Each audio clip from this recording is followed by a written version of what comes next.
Sean never thought this could happen to him. He was supposed to die, but he was reborn in a place called Da Shan. Life is cruel and unfair, but he is not one to accept his fate. He will still see who gets who. Sean was staring at something. His father asked him to help him pull out the net and promised that it would be fun. That's how it was. Sean saw a red carp. He dived into the river to catch it. However, the fish disappeared. There are no fish at all here, and for some reason Sean has stopped moving. He can't move. Suddenly something happened and Sean opened his eyes. He saw some people in front of him. He was tied up. Lord Zan, as always, is clever. He lured Sean here to use him as bait for the water monster. He slept peacefully while Lord Zan and Ben Xing guarded him here. So it was another dream. It's been a month since Sean arrived in this world. The original owner of this body died of illness. This man's mother died in childbirth, so he grew up with his father, and 3 months ago he passed away. Sean had never experienced emotions like those this man held in his heart. Last month, before he fully realized who he was, Sean fell for Zan's trick and became bait for a spirit monster. This is how he learned that paranormal things happen in this world. People are capable of achieving incredible success through cultivation, and they are called martial artists here. However, not only people are capable of improving themselves, even animals can do this. The water monster is here. He emerges from the water. Zan was told that this monster was only half the size of a human, but it's too big. The moment has come. Zan had been waiting for him all these years. 10 years of training are packed into this blow. The monster opens its giant mouth. He bites the boat in half. Ben Shin cannot die here. He plunges the dagger into Sean's hand. Underwater, his blood will attract the monster. Sean tries to break the rope. The monster is approaching him. Sean can't take it anymore. Opening his eyes again, he sees his father. How wonderful it would be if this were true. He managed to surface. This is my father's boat. However, Sean falls into the water again. The monster is about to swallow him. Sean hits bottom. The monster opens its mouth. System activation. Access check. Connection possible. Activation complete. Water monkey spirit available. Compatibility confirmed. Body restoration started. It seems Sean is not dead. However, he is in the water. The resistance seemed to disappear, and he could walk on water as if on land. Acquired active skill to control water flow. Sean can control water and even breathe. His wound healed. Here the water monster appears from behind again. But this time he is enveloped by streams of water, apparently created by Sean.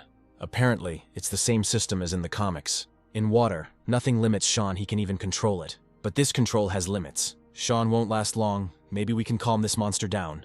With the bloody mark of subjugation skill acquired, Sean can inscribe an ancient rune with his blood to form a contract with an aquatic monster. First we need to catch him. Apparently this is how magic manifests itself. I feel like Sean is going to pass out. He wants to live, and he must subdue this pathetic monster. Sean survived, and he was even able to subdue this big guy. Let him stay here for now. Sean will call him if he is needed. After the rune was cast, a spiritual channel was formed between them, through which Sean can contact the water monster from anywhere in the world. It's time to eat and go to bed. Luckily, some memories remained in my head. The house must be nearby. These people are heading to Sean Lane's house. It looks like he's in trouble with Crazy Zan. With Sean dead, all of his belongings can be seized. All that remains is to confirm that the mission failed. It's all because of that weakling Zan. Benson kicks down the door at Sean's house.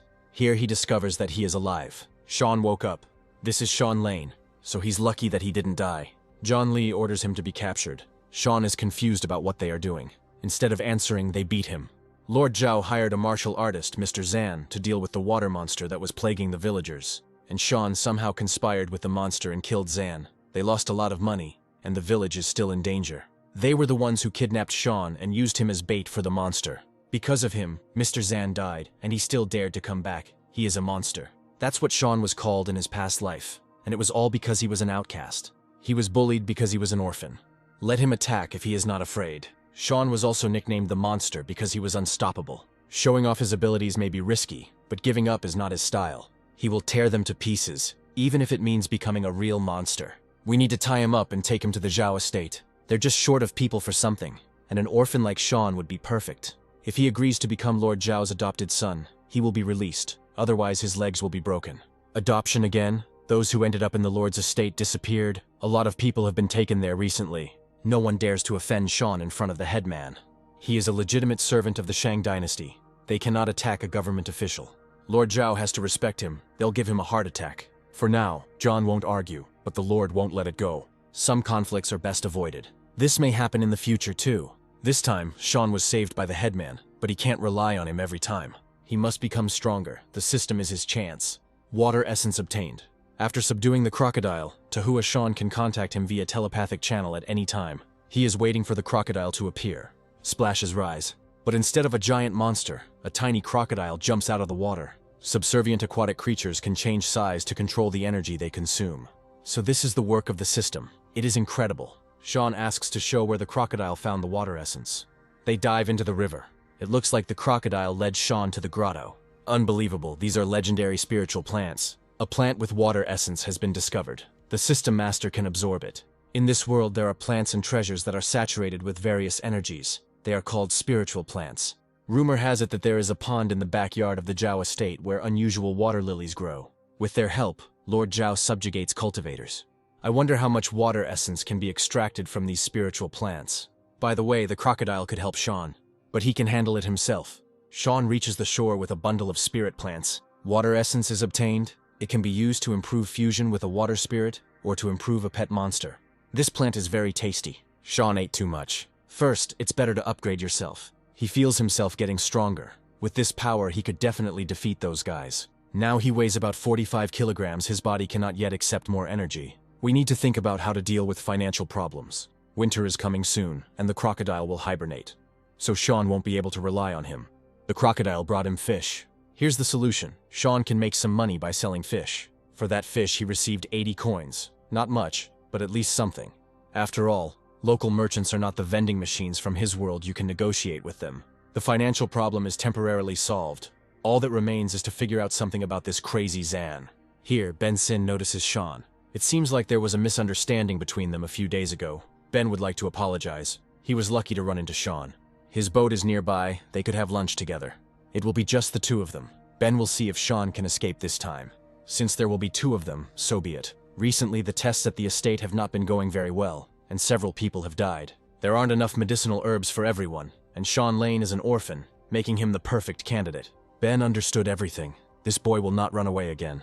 If he succeeds, Lord Zhao will put in a good word for him with the big shots. Ben will soon be able to become immortal. Finally, he will become one of them. The scenery here is magnificent, and it's deserted.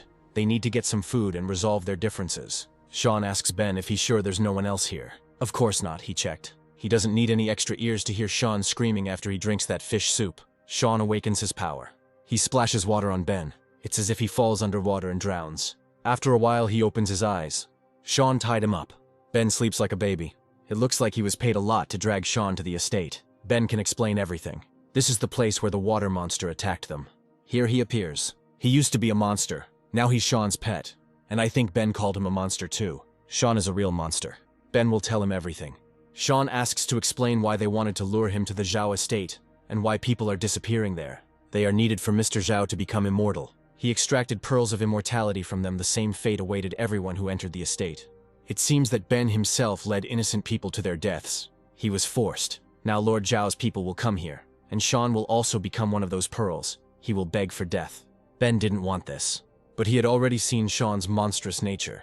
If he hadn't killed Ben, he would have been dragged into the estate and turned into the Pearl of Immortality. As Sean grows stronger, he will have to find something that can protect him. With this power, life becomes much easier. To avoid suspicion, Sean pretends to be a fisherman, wakes up early in the morning, returns late, sells fish, and doesn't even show up at the murder scene. As for the boat, Sean said that Ben gave it to him as an apology and then disappeared somewhere. But Lord Zhao's men won't believe this story so easily. Ben's disappearance will definitely lead them to Sean. He needs to become stronger, and the fastest way is to join a martial arts clan. There are 3 clans in Pingyang, and the strongest of them is the Yang clan. Rumor has it that their leader has achieved such incredible strength that he is able to crush gold and cut stones, which is why he always remains at the top. If Sean could join them, the Zhao family wouldn't dare touch him. After all, the disappearance of a follower would bring great trouble to the clan. But the entry fee is between 5 and 8 liang, and at the moment, Sean only has 2 liang and 8 fen, so it looks like he'll have to find another way to earn money. Sean is again worrying too much about the future. Since the last leveling up, he feels how his body is getting stronger. The power of his mind seems to be growing too. He may now be able to control up to 2 creatures at once. Moving in water is becoming more and more familiar. Recently, Sean has been training a lot by swimming races with Tahua. The current he twists under his foot pushes him forward, giving him momentum. However, this requires increased control, so Sean gets tired faster. But at the moment, no one can match his speed. A fish swims past here. She overtakes Sean. This is a mystical fish. In the world of Dashan, some creatures evolved by accidentally absorbing spiritual energy. Such monsters are called mystical fish. Usually it is difficult to see even one. Sean tells Tahua to catch the fish. The crocodile begins to transform. He became gigantic again. The fish hits the bottom. You should have taken a fishing net with you. Sean uses water flow control. He captures the fish. Sean caught her. A monster is approaching from behind. Today Sean was lucky with his catch. He can sell this fish for a tidy sum. Then the approaching monster grabs him. He then throws Sean to the bottom. He seemed to have heard something about a man-eating catfish that scurried along the bottom of the Yangshan River. It's unclear what he's doing. Perhaps he's planning to attack. Then Sean attacks him. The bubble released by the monster bursts. It was lucky that Sean's reflexes were faster. However, the monster dodged. It's like he's laughing at Sean. Tahua hits the monster with his tail with all his might. Then he attacks again. This is a chance. If Sean does not subdue this monster, he will definitely die. His mental powers should be just enough. His actions can cause mental overload. The system advises to immediately stop the process. The power of the mind is not enough. The attempt to subdue the water monster can cause a backlash. There was a mental overload. Sean makes it to the shore. Who would have thought that this catfish would resist so much? Sean almost lost control, but the result was worth it. The evolution of the six-whiskered catfish is available. You can spend 80 points of water essence to turn it into a tiger catfish. Sean will call him Chonky. It seems to suit him. He checks his catch. Here Tahua brings the second mystical fish. Sean will try the smaller one to see if it increases his strength. He will keep this horn as a souvenir. 18 points, the same amount he would get after eating 18 spiritual plants. The larger fish would probably give 3 times as much, and if Sean ate it too, he could easily raise the fusion percentage to 10. But you'll have to hold back to save up for the entry fee. Sean comes to the market. The holiday had just ended, but for some reason there was a lot of noise again. In front of them is a legendary mystical fish weighing 1 kilogram and 200 grams. This guy from the Chen family also caught a mystical fish. Sean makes his way through the crowd. He approaches Jamie Chen. Their port of Sanro must be blessed by the river god. 2 mystical fish in one day. But the boy Chen caught only 1. Sean is not about him. He shows his catch. No one would mistake this freak for a mystical fish. Sean took the most ordinary one and decided to raise the price. It appears the fish Jamie caught was a redfish. This is one of the elders of the Yang martial clan, Liu Qi. He holds himself very nobly. Leo asks Jamie how much the fish costs. Jamie isn't sure what Leo thinks is a fair price. The fish weighs 1 kilogram and 200 grams. Leo asks to sell it to him for 150 fen. Sean wants him to take a look at his fish too. He has no conscience. If he angers the elder, they will all be in trouble. This is a bull bream, and it weighs 1.5 kilograms. Leo wants to buy it for 350 fen.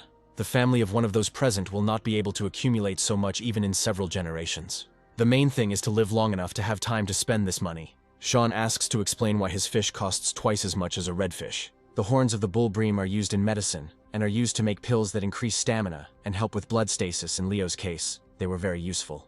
It's lucky that Sean kept the horn as a souvenir. He is counting money. Someone approaches him. He is a smart guy. Their village is proud of him. This is Andy Foe. Sean didn't thank him properly when he and the chief protected him from Lord Zhao's men. As an apology, Sean could give him those 350 fen. Sean asks if Andy knows how much money it takes to join the Yang clan. Andy's father is just about to send him there. To simply join, you need 350 fen. If you want to settle there, you'll need 500. And to eat and enjoy all the clan's benefits, you'll need a whole 1,000. This is more than in other clans, but it is not without reason that Yan is considered the best. If you add up all of Sean's savings, you get 455 fen. Then tomorrow they will go and record together. It turns out that Sean is rich. Someone's voice tells him that he has found a mystical fish.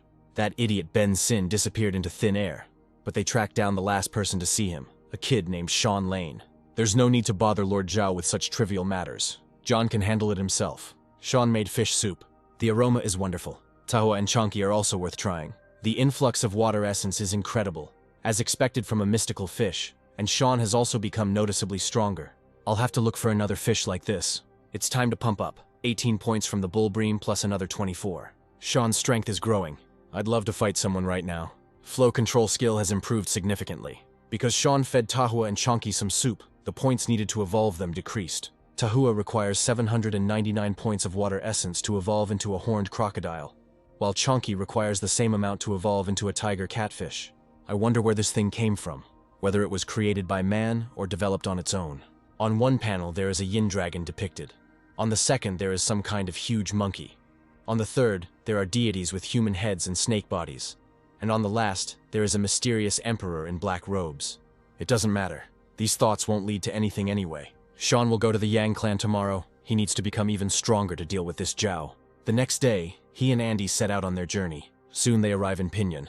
There they eat their fill and observe things they have never seen before. This guy will really get through here. He told the boy John that he was going to enlist in the Yang clan. Yesterday he sold some fish for 350 fen. They wouldn't earn that much even if they sold their wife. The boy is unlikely to give up such a sum simply because he was scared. He will throw this money down the drain, giving it to those soldiers, and they will nobly help him spend it usefully. Sean and Andy appear. I wonder how many assholes Andy can beat up at once after he finishes all his training. Even Sean, with his strength, isn't sure he can handle even a couple of them.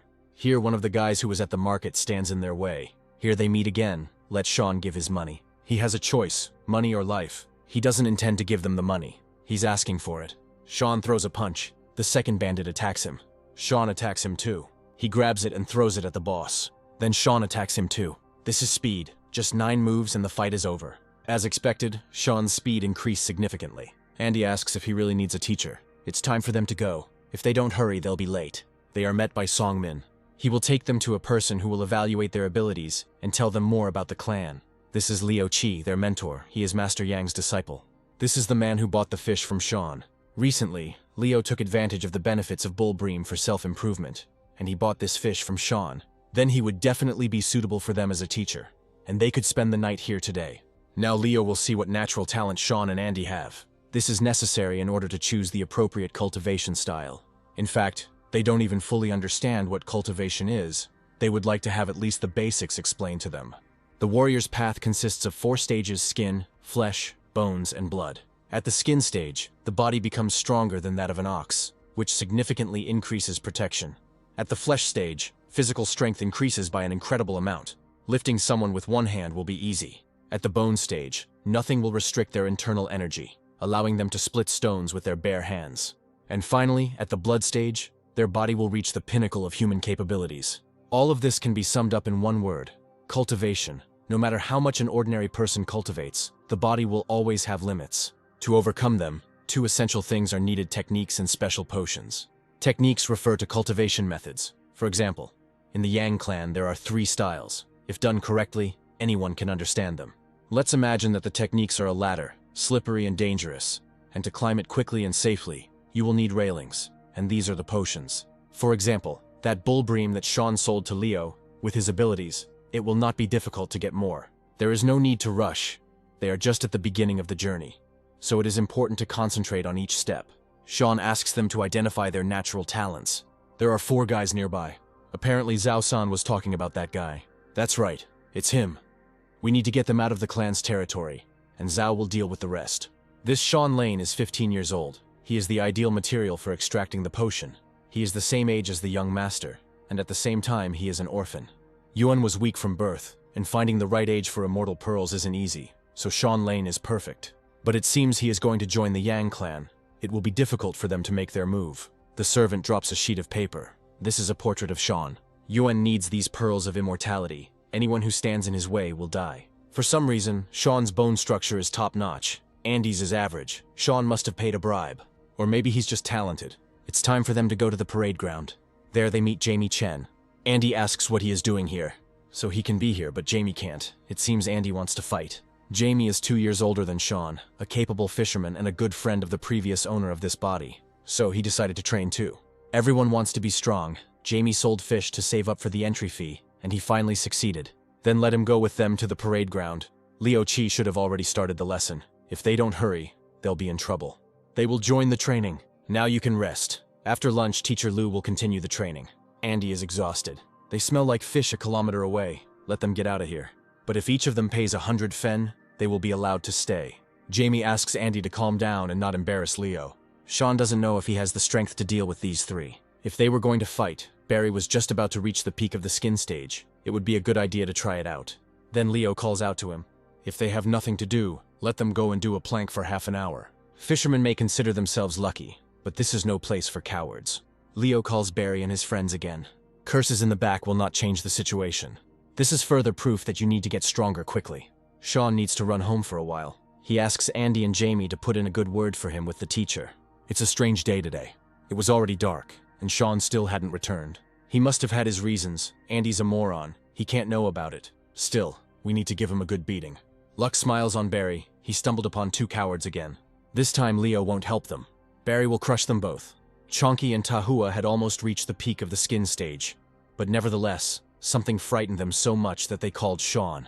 I wonder what kind of creature is there.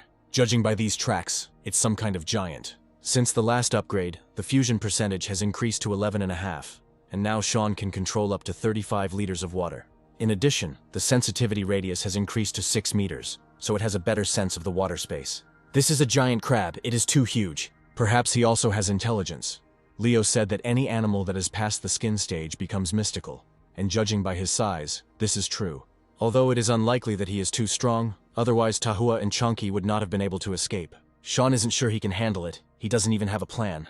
Of course, he wanted to become stronger step by step, but dangers were always part of his path. Change requires risk. Truly significant things happen by chance, and things that usually don't matter are planned.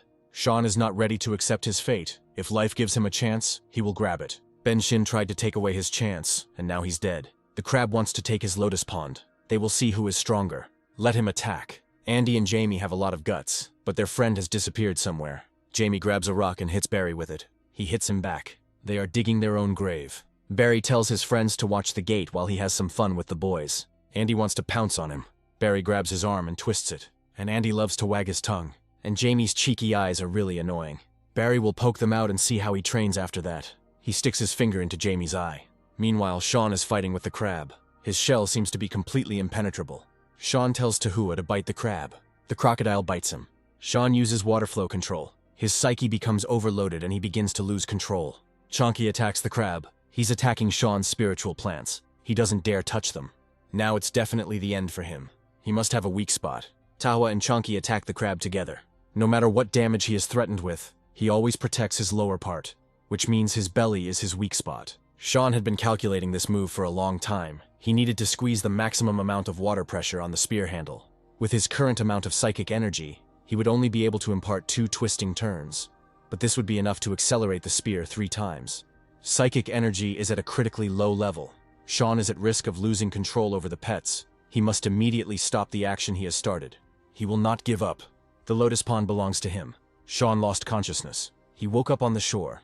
Tahua and Chonky pulled him out. My head is splitting, so I should try not to resort to this technique. Here Sean discovers a giant crab. Probably Tahua and Chonky pulled him out too. It has a lot of water essence in it. Tahua points to the belly of the crab. This is a female, and she has caviar. Sean could try to tame her. Even if it didn't work out with her, her babies are inside those eggs. It is unknown whether Sean will be able to subdue them with the blood sign. He tries. The egg hatches into a baby crab. Sean got a stone crab. It takes 8,000 points of water essence to evolve into a stone crab king. Sean eats giant crab meat. His wounds have completely healed. The fusion percentage increased to 36, and from this process, Sean received even more water essence. He can also now feel the energy of his blood. According to Leo Chi, at this rate he will be able to surpass the skin stage, and maybe even more. Sean gives Tahua and Chonky some leftover meat and caviar. They only give 6 points each, so they're of little use. And he won't make a cannibal out of Clash, that's too cruel. And he has such cute claws. Once Sean reaches the peak of the skin stage, he will become a full member of the Yang clan. And then the Zhao family will not be able to do anything to him. And now it's time to get back to morning training. Someone tells Barry to stop. He is obliged to follow the rules of the clan. There's no need to blame him. He's just following young Master Zhao's orders. Barry asks which rules Stanley Lu will follow, the clans or the Zhao families. He left his family just a couple of days ago and has already forgotten who his master is. It is unknown where he would have been if their master had not taken him in along with his father. It is better for him to be a quiet and submissive mongrel. He cannot even stand up for himself. He might have forgotten that his father was still at the Zhao estate. Let Stanley say something nice to Barry, and maybe he would put in a good word for him. No matter what happens to Stanley, he must protect his family. Keep up the good work, Lou the Mutt. Then Barry gets spit in the face. Jamie spat at him. He just hates looking at Barry. He's so pathetic. Jamie's playing the hero, so let him continue. Barry won't lay a finger on him, but his friend will suffer a lot. Jamie asks not to touch Andy. No one will come to their aid. Leo is not here, so there is no one to stand up for them. Behind Leo's back, someone attacks one of his friends. This is Sean. He sees what was done to his friends. Sean swears he's going to knock every single one of Barry's teeth out. Leo and Dan Yang are watching what is happening. It's all Leo's fault. He drank too much while celebrating reaching the peak of the blood stage, and that's why he was late. But he never imagined that Stanley Liu was such a cold-blooded person. He may seem like that, but in reality he is very kind. There is a lot that holds him back. That is why he can never reach the peak of the blood stage. A warrior without courage is like a lifeless body. We need to help Sean. He just joined their clan, and Barry has almost reached the peak of the skin stage. The boy can't handle him. He has interesting blood energy. Barry asks if Sean is sure he's going to knock all his teeth out. He said he would knock it out. A cheeky little fisherman, we must catch him. Sean attacks the first of the attackers, then the second. Sean thinks he can handle Barry too, but now he's going to see what a person who has reached the peak of the skin stage is capable of. They start fighting. Sean defeats Barry. He takes out a knife. He thrusts it into Sean. Now no one will stand up for the orphan. It's unclear what he was even counting on. Barry is a dishonest, worthless, disgusting coward. Sean pounces on him again. Barry calls Stanley. He's a mentor, and Sean is attacking his student. Enough. Barry Kai, Tim He, Wang Long, and Ray Chi are now expelled from the Yang clan. Stanley Dan is waiting in the seclusion room. They will have a serious conversation. This is the legendary Master Deng Yang himself. Sean broke the rules right in front of him. Now he will definitely be kicked out of the clan. Dan asks if he would like to become his apprentice. He offers Sean his hand. Master Yang took in his 9th disciple, who is said to be a very handsome young man. These ceremonial clothes were given to him by the elder members of the clan. They will help him get dressed. No need. Sean will change himself. He asks the girls to go out. 2 weeks had passed since his fight with Barry. Sean and his friend's wounds healed quickly thanks to Master Ian's treatment. And now Sean is no longer alone. He has a master, as well as many brothers and sisters, comrades in the clan.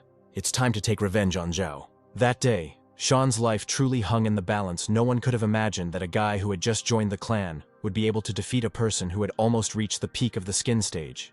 Leo has been saying this for 2 weeks now. The master liked this guy at first sight. He must be a dragon among people. Sam seems jealous. Sharon asks if he gave Sean anything. He handed him his tungsten armor. There's no need to tease Sam. Sharon knows he had to save up for her for a long time. Here comes Sean. He thanks them for their gifts. Benji prepared something special for him. This is a tungsten steel ingot. Sean can come to Benji's forge and tell him what weapon he wants to forge. It seems like he's been given everything. It's time to move on. There's no point in keeping the master waiting. Benson's body has been found. However, the contents of his stomach were gone. He understands what troubles await them if everything is revealed. If the government comes knocking on their door, John should be prepared to put his head on the line. This boy Lane is to blame for everything. He was probably the one who killed Ben Sin. Yuen said that he became Deng Yang's disciple. It is unlikely that John would want to voluntarily run into his blade. No matter how, he must find this thing. Sean is a noble, brave, and unyielding young man, and Dan wants to take him on as an apprentice. Once he joins the clan, he is required to remain humble, impartial, disciplined, and respectful of his mentors and senior students. He must not harm those weaker than him, or abuse his position to achieve his own interests. Once Sean drinks this cup of tea, he will become Dan's 9th disciple. And from that moment on, Dan will become his patron, and no one will dare to unfairly offend him. Sean Lane became the master's apprentice, straight from rags to riches. And what's most interesting is that Barry Kai and his gang were kicked out of the clan most likely. Someone was behind these scumbags. Damn Sean Lane. Leo asks if he knows what the 4 barriers and 7 paths are. Sean doesn't know about this yet. He was only told about the barriers of skin, flesh, bones, and blood. As the name suggests, there are 7 of them: the steed, the wolf smoke, the ferocious tiger, the crushing elephant, the divine dragon, the crucible, and the transcendental rainbow. Once you reach the top of the steed, you can easily stop a dozen galloping horses. By cultivating wolf smoke, at his peak, Sean will be stronger and deadlier than a pack of rabid wolves. On the path of the tiger, his strength will increase even more, and ordinary people will fear even his aura. If Sean achieves the path of the destroying elephant, every step he takes will cause the earth to shake. He will be able to split mountains and calm rivers. This power is worthy of the level of a great general. At the next stage, Sean will be like a heavenly dragon freed from earthly shackles and become a holy hero for the entire nation. Leo himself knows almost nothing about the paths of the crucible and the rainbow. But masters who have reached this level ascend to heaven. It's really amazing. I wonder if Sean will be able to return to his world if he achieves immortality in this one. He asks what path their master is on now.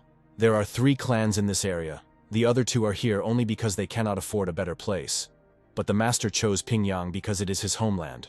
He is the only person in the area who has achieved the path of the ferocious tiger. Perhaps with Sean's system it will be possible to reach even such a high level. This is where they will end today's lesson. Sean must remember that cultivation does not tolerate haste. It is necessary to change gradually, paying attention to the smallest detail and maintaining balance. Now that the Zhao family is no longer a threat to Sean, he needs to catch more mystical fish to finally break through the skin barrier. Due to Tahua's skill, his boat will soon begin to sink from such a large catch. He needs to think about a larger vessel. But the mystical fish is still missing, and it is unknown whether it will be possible to catch even one. The synchronization percentage has increased to almost 37. At this rate, Sean will soon reach the skin stage. A feather suddenly appears in front of him, having fallen from above. A strange sound is heard.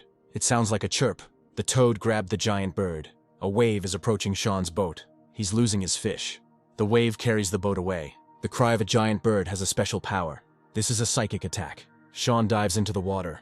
After some time, he opens his eyes. There is a stone crab in front of him. Sean passed out and his pet saved him again. Apparently, he was knocked out by the cry of that bird.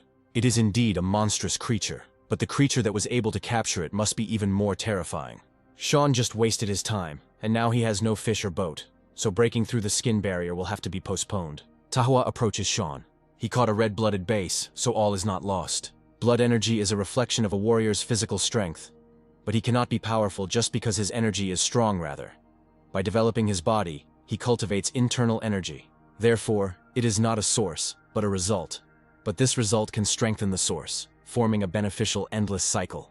These incenses help in training. The key to breaking through the skin barrier lies in concentrating the blood energy in the chest chakra area. Eating mystical fish allows you to speed up the process a little. This is already the 38th attempt, just a little bit more. To overcome skin barriers, you need to concentrate your energy to stimulate the body's integument and muscle fascia. It's about the power that bubbles within Sean during physical training. It's the source of life. When he feels the warmth spreading in his chest, let him direct it through his bones and lungs until it reaches the outer shell and bursts out. This way it will reach the peak of the skin stage. This is the 40th attempt, but it is still not enough. The merger percentage increased to 49, but Sean still couldn't break through the first barrier. However, he has a premonition that when he reaches 50, everything will change dramatically. The fish are gone, and the spiritual plants are of little use, so it looks like I'll have to go fishing again. It's already getting light. Someone is knocking at the door. These are Jamie and Andy's fathers, Han Chen and Greg Fo. Greg hadn't seen his son for 2 days, so he came to ask if he was with the clan or hanging out somewhere. The same with Khan's son. Sean came back so late that he completely forgot to tell them everything. Everything went well for the three of them. They were even given a separate room, so they decided to stay there for training. In fact, they are simply afraid to go home, as their wounds have not yet healed. It seems Yangshan has given birth to future warriors. Han always knew that Jamie and Andy had a great future ahead of them. They came to tell Sean that their village was going to organize another sacrificial ceremony for the river god. Sean remembers this tradition, but he felt like they had already performed this ceremony 3 months ago. After yesterday's sign, they can't do otherwise. The sky god jumped out of the water and grabbed the giant firebird. They say even the heavens split at that moment. So they're talking about that toad. Sean understood everything. He will donate money and take part. Now it can control a maximum of 150 liters of water, which can be compressed to a 10-liter volume, which means that a liter flow will have a power of 15 kilograms. When Sean is underwater, his strength already surpasses the skin barrier. He could easily deal with 4 Tahua, if only he had the right weapon. In this world, there are spiritual weapons that can regenerate and even be upgraded. However, its production requires the rarest materials and treasures. Chonky found something. Apparently it's under the rocks. This feather seems to have fallen from that giant bird. It looks unusual. Sean was just about to go to Sam's forge to pick up a weapon. Maybe he could find out about the feather too. It seems like the forge should be somewhere nearby. Sean notices something that looks like smoke. It's not far from here. He'll have to ask Sam. Sean comes to the forge. While fishing in the morning, he found something interesting and decided to ask Sam what it was. This is a feather of a crimson phoenix. This is a real treasure, an amazing find. The crimson phoenix is a rare mystical creature that, when in mortal danger, pours all its life energy into its feathers. Then it sheds all its feathers, which scatter all over the world. One of the feathers, which has the greatest concentration of the phoenix's vital energy, is called the golden crimson feather. It is this that gives the creature rebirth, completely restoring its body. Unfortunately, it is an ordinary feather, but nevertheless, it is still a very valuable find. If Sam were Sean, he wouldn't just absorb the energy from this feather, he'd rather make it into a spiritual weapon. Judging by the last fight with the crab, something like a spear would be ideal for fighting underwater vehicles. Sean chooses the spear. Such weapons are rare to find in their clan, of course. The longer it is, the greater the range of destruction. but it is also more difficult to control. Sean has already thought everything through and asks to use this feather too. He will finally have a spiritual weapon.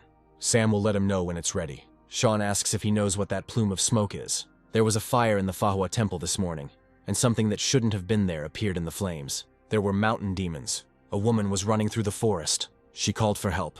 The woman ran to the temple. She lost consciousness. The monk asked what happened to her.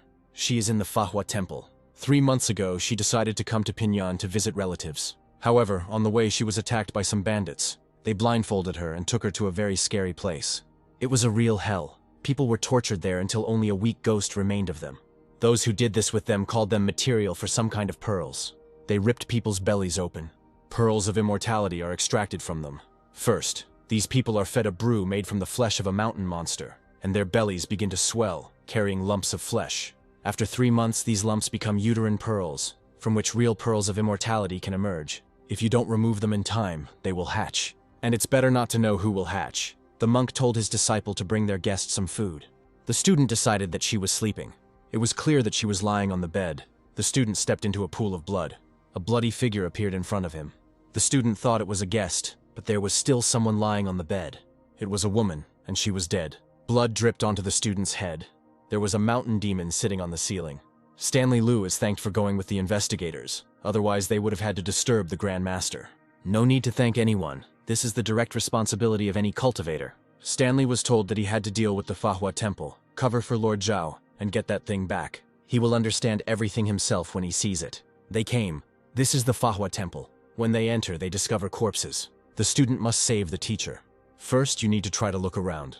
It was as if they had been bitten by a giant insect. There was not a single whole corpse here. So John wanted Stanley to cover this up. These tracks lead in that direction. It looks like some bodies were being dragged. And the tracks end where the monk and the other investigator are now. They go in there. So Stanley must return this thing. In front of them is a huge egg, towering over a mountain of corpses. Someone slams the doors. This is the least of their problems, because it is about to hatch. This is the egg of the mountain monsters, the signature of the cult of the Mother of Spirits. When the mountain monster hatches, it absorbs flesh and blood to enter the second stage. Maturation is almost complete. It will be reborn any minute. It will be a monster comparable to a warrior of the mount level. The monster hatches. This is the second stage of the mountain monster. He rushes at the monk. The investigator is trying to help. The monster rushes at him. He is as strong as a horse, and Stanley hasn't even overcome the 4th barrier yet. He needs to run. His strength should be enough to knock down the door. But this crap can get out. Survival is much more important. Stanley has always lived like this. His life comes first. What a disgusting person he is. The investigator calls for help. It looks like Stanley will finally find out how strong the horse is today. As a child, he dreamed of becoming as cool as Master Yang. They and their father will start working at the Zhao estate. This is their chance. Lord Zhao's son bullied and beat Stanley. He doesn't even have a mother. All he can do is hide in a corner and rot there with his pathetic father. Young Master Zhao started it first. Stanley must behave with dignity, respect his elders, be modest and diligent in his studies. But most importantly, he must become someone he himself will respect. Once he joins the clan, he is obliged to remain obedient, impartial, and disciplined. He must not harm those weaker than him or abuse his position to achieve his own interests. He must respect his teachers and senior fellow students. A follower of the Yang clan must stand guard over justice and fight for good. He cannot be tempted by evil. Someone set the temple on fire. Grandmaster Deng Yang is an unwavering warrior with a fierce gaze and a sharp sword that threatens death to his enemies. Then his sword was ready to cut, pierce, stab, and chop, shining brighter than gold and sapphire. His furious movements pierced the darkness like a ray of sunshine, terrifying his enemies. So he fought against hordes of monsters among the sands and winds. The monster bit off Stanley's hand. He can't let him escape. Stanley wounded him, but did not kill him. It was lucky that he was still weaker than the horse. Stanley is a true hero. This world is full of people who are much braver and more worthy than him. Yanzhou ordered him to knock out the teeth of beggar children. Otherwise he'll knock Stanley's teeth out. He asked the children for forgiveness. He must do this to rise to the top and become a great man. Following the fire at the Manhwa temple, a team of investigators was dispatched to the scene. There is something there. They enter where Stanley fought the monster. Both died. The investigator found a sign. Stanley handed the children some food, and the girl asked why he was helping them. Because he is a hero, and heroes do not bully the weak. One must understand how angry the ruler will be if what happened in the Manhwa temple is revealed. They couldn't hesitate. When they learned that the woman had escaped, they immediately set out in pursuit. but they could not know that this whore would run into the temple. When they found her, the place was already covered in blood. There was no choice but to send Stanley Liu to the authorities. As soon as they entered the Sutra Hall, they slammed the doors behind them and started a fire to destroy the evidence. This fire is useless. It would take 3 days to burn everything down. Each of them is to blame for what happened. They didn't keep an eye on the girl, and this is what came of it. They were not honest enough with the Great Mother, and insincerity must be punished. Such is the will of the Great Mother. Lord Zhao has made a great contribution to their cult. The Great Mother will surely forgive him. But we must not forget that they are all in the same boat. The Lord will fix everything. John may actually want to give up his son. This will never happen again. In such a case, the ruler relies on them. He openly threatened them. If it weren't for the wealth and power of the Zhao family, the Lord wouldn't even listen to this old man. Luckily, the servant had enough sense to let that whore give birth to a monster so that she could get rid of unnecessary witnesses. Another chance like this might not present itself for a long time. In the end, everything is going according to plan. But for now we need to keep quiet. The authorities have already begun an investigation. Once everything settles down, they will go to Hanzhou, where Lord Zhao has lands where they can continue their good life. Yuan will continue his studies there. That bastard Yang will no longer interfere in their affairs. If they don't want to be disposed of, they must minimize the consequences of what happened. Sean didn't expect Stanley to end up like this. Andy said he was the only one who tried to stand up for them that day. But it is unclear what he was doing at the Fahua Temple. The Yang clan did not receive any inquiries from the authorities that day. This world is very cruel. Fortunately, that monster is already dead. Sean is back. A whole crowd had already gathered at his house. The mountain demon is looking for him. They say that the past of great people is filled with pain and suffering. This boy is really suffering. Ned has been lying here for half an hour. This small fisherman is not worth it. I can't believe Larry could have such a stupid son. He will beat Ned to death. Everyone hoped that the martial arts clan would make a man out of him, but it was clear that he would cause trouble. Aunt Shona doesn't remember them ever sharing even a grain of rice with him. He would never repay them for their kindness, just like his idiot father. Here he is. Sean came to his house. He resembles a young pine tree standing unbending under the fierce gusts of wind. No wonder Master Yang made him his disciple. It's like becoming his adopted son. Now even the prefectural authorities will have to take him into account. Larry always knew this boy had a great future ahead of him. He couldn't even imagine that his son would stoop to such base acts. If Sean wanted to beat him to death, he wouldn't stop him. Sean isn't one to hold grudges for long, but you can't keep everything to yourself. Ned admits that he was wrong. He will become his servant, if only he spares him. Let's move on. He's already paid enough. After all, he wasn't the main instigator back then. Sean is so generous, but Larry can't remain ungrateful. There are 200 silver liangs here. Sean's real uncle is him, Tim Su. You can discuss compensation with him. Sean is his blood. When he was starving, Tim didn't open the door for him. And when it came to silver, Sean suddenly became his blood relative. It's none of their business. No one knows where he would be if it weren't for Tim. Sean doesn't know him. According to the memories of the true owner of his body, this so-called uncle was never kind to him. He is a parasite who lives off others. Even when Sean was dying of hunger, he did not give him even a bowl of rice. If Larry wants to repay him, he should know that soon there will be a festival in their village in honor of the river god, and every resident is obliged to donate at least 100 fen. Larry could help the residents cover these costs so they can save money for the coming winter. And they could also set up a field kitchen for a couple of days. The last time Sean trained his skin barrier, it wasn't as tight as before, but rather felt inflamed. It looks like he'll be able to break through the first barrier today. A breakthrough will cause severe overheating. One mistake and his brain may simply burn out. To avoid this, he will have to cool down. Finally it worked. Sean can now control up to 250 liters of water, which is a significant boost. But it seems the system percentage has not increased. Sean didn't expect such an effect from breaking through the skin barrier. If he could handle the rest of the barriers, he might be able to control tons of water. His abilities complement each other perfectly. He has nothing more to wish for. It's time to take a walk. Sean opens the door and hits Tim with it. He falls. He was so worried that Sean was hungry and sleeping poorly that he scraped some rice from the bottom of the jug for him. It's unlikely that Sean will suffer from lack of food now. He hits Tim with the door again, this time on purpose. Tim is his only relative. Even Sean's house should belong to him. Larry gave Sean so much money and he didn't even take half of it. He's an idiot. He could use this money to help his cousin. And anyway, Tim is older than him. He should respect him and obey him. Apparently Tim wanted to die. Sean changed literally in a second. This cruel boy joined the clan and doesn't even recognize his relatives. Tim is his uncle. But he did not help pay for his father's coffin or share food with him when he was dying of hunger. Because of his insolence, Sean's father inherited only a boat and had to work day and night to raise his son. And no one gave their word. Here someone pokes Tim in the stomach with a stick. When the boy started to succeed, he decided to take advantage of his success. It's unclear where he was before. Let him go away, so that his spirit is no longer here. In Yanshin County, this old man is far from the only headman, but he is special. He is the head of the Chen family. Even Lord Zhao must take him into account. Sean thanks the headman and asks why he came here. He hoped that Sean would agree to become a priest at the river festival. From this position he will be able to observe everything that is happening at the festival. Maybe there we will be able to figure out what the river's favor is. Sean agrees. The headman asks him to learn the ritual texts thoroughly. The sun is shining, the birds are singing, and Sean is walking to school with his briefcase. He doesn't know many of the local hieroglyphs, which is bad in itself, and besides, he needs to learn the ritual text. She will become a student of the ancient world. Luck will bring them comfort, honor, and wealth, but one should not associate with criminals, for they are unworthy by nature. When it came to school, Sean didn't think it would be elementary. He does not repeat after the teacher. There is no need to be arrogant. He should be grateful to his master for letting him in here at all. One must follow the will of the law, respect authority, and act wisely. Diligence will bring them comfort, honor, and wealth.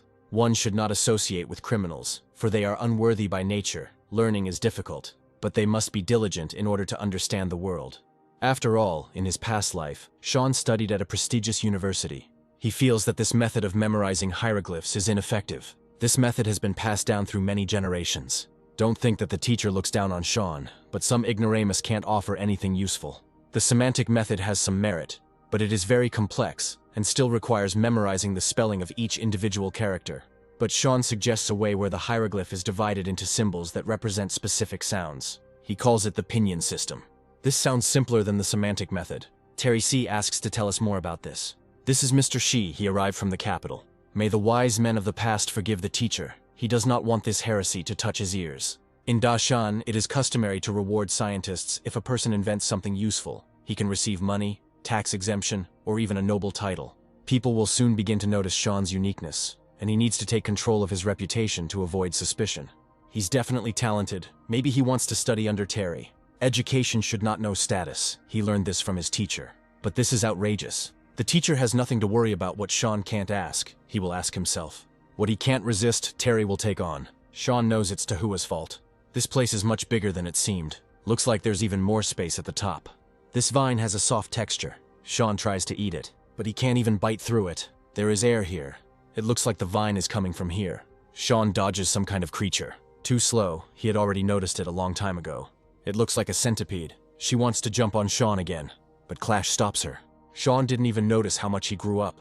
Clash grabbed the centipede. Sean heard that these centipedes have very powerful mandibles, but there is a weapon even more terrible: poison.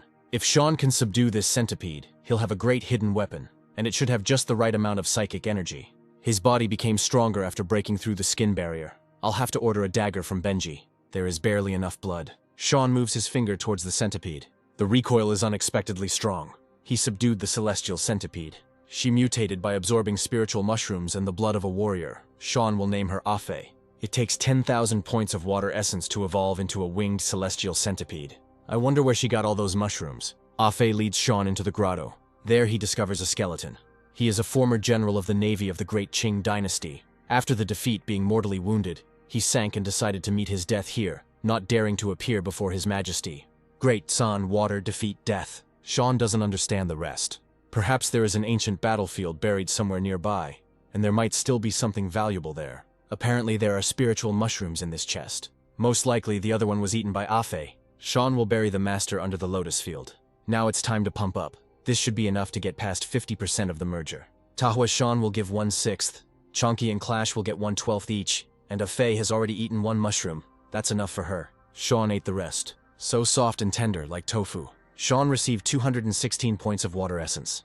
New skill unlocked, Aqua Dash. Sean will see what he can do. He crashes into a rock. It's a movement skill, but it burns too much energy and is difficult to control direction. Sean can now control up to 400 liters of water. Pets have also been leveled up. It's strange when Chunky managed to overtake the others. Something doesn't add up here. But perhaps these are the peculiarities of his digestion. Aqua Dash can be upgraded to Aqua Leap with the river's favor. Sean feels it has something to do with the holiday. A week later, Andy comes to him to invite him to a party. Sean tells Afe to jump on his hand. The centipede wraps itself around his wrist. Sean is ready to go. The River Gods Festival is about to begin. A woman asks her daughter why she is crying. The girl sees a monster. Don't joke like that. There's no way a monster could have come from their village. The mother will buy the girl some sweets. The monster lurked behind the wall. The holiday begins. They bring in sacrificial animals. The shaman is on site. It's time for the high priest to begin. Sean approaches the offering table. Let the ritual begin. O river god, by his grace, Sean takes the lands of Yanshin, which lies near the Huaihe River, and in return offers these gifts. Sean is amazing. Andy doesn't know what happened to him, but they grew up together, and he doesn't look like the old Sean. The monster jumps onto the roof. Now he is very close. Sean notices him. It's a mountain monster, with cracked skin like dry bark, just like the one in the picture from the Monster Almanac. The girl sees him again. This time others notice the monster too. He jumps to the ground. The girl and her mother lose sight of each other. The monster rushes towards the girl. Sean won't be able to save her in time. Jamie comes to the rescue. Andy only recently learned this technique, but there is no other way. The monster dodges. Andy won't have time to throw another blade. The monster is about to pounce on Jamie. If Sean has any tricks up his sleeve, now's the time to show them off. This is water from the river. Collected for the ritual for the Aqua Rush, you will need water, which means you will have to create the conditions yourself. Sean activates Aqua Dash, just in time. Sean tells Andy to take the girl and run. He can leave the rest to him. But Andy will come back to help him. It's unclear where this creature even came from here. She disappeared. The monster is approaching from behind. He is very strong. Sean delivers the finishing blow. Andy and Jamie are back. First you need to immobilize the monster. You need to aim for the joints. Andy and Jamie stab the monster with knives. Then Sean strikes again. Now it's Afe's turn. This creature will definitely get hurt by her poison. The monster wants to pounce on the residents. Sean throws a stake at him. The monster starts saying something about immortality and calls out Sean's name. He can talk. Perhaps this is how the river god punishes them. The villagers are in a panic if things continue like this. They can forget about a peaceful life. This is a gift of blessing for all of Yanshin. A perfect offering for the river god. The monster's head now lies on the offering table. If Sean hadn't broken through the skin barrier, eaten that mushroom to increase his fusion percentage, and used Afe's poison, he wouldn't have been able to defeat that creature. It seems that he really has become much stronger. In addition, he finally received the river's favor, with which he can level up a new ability, but for some reason he earned very few points. The doctor is here. Sean has an amazing figure. His arms are long like a monkey's and his waist is thin like a wasp's. The doctor is interested in what material Sean's clothes are made of. The cloak was a gift from his second eldest brother. It is made of bear skin, strong as steel. The dress was given to him by his 8th eldest brother. It is made of heavenly silk. Judging by the depth of his wound, he had already broken through the skin barrier. Their village is proud of him. Sean is now a true warrior, and it only took him a couple of months. Jamie is no match for him. The boy has become too strong. Tim is afraid that he will go to take revenge on him. The headman asks what kind of monster it was. They call him a mountain demon. He feeds on blood.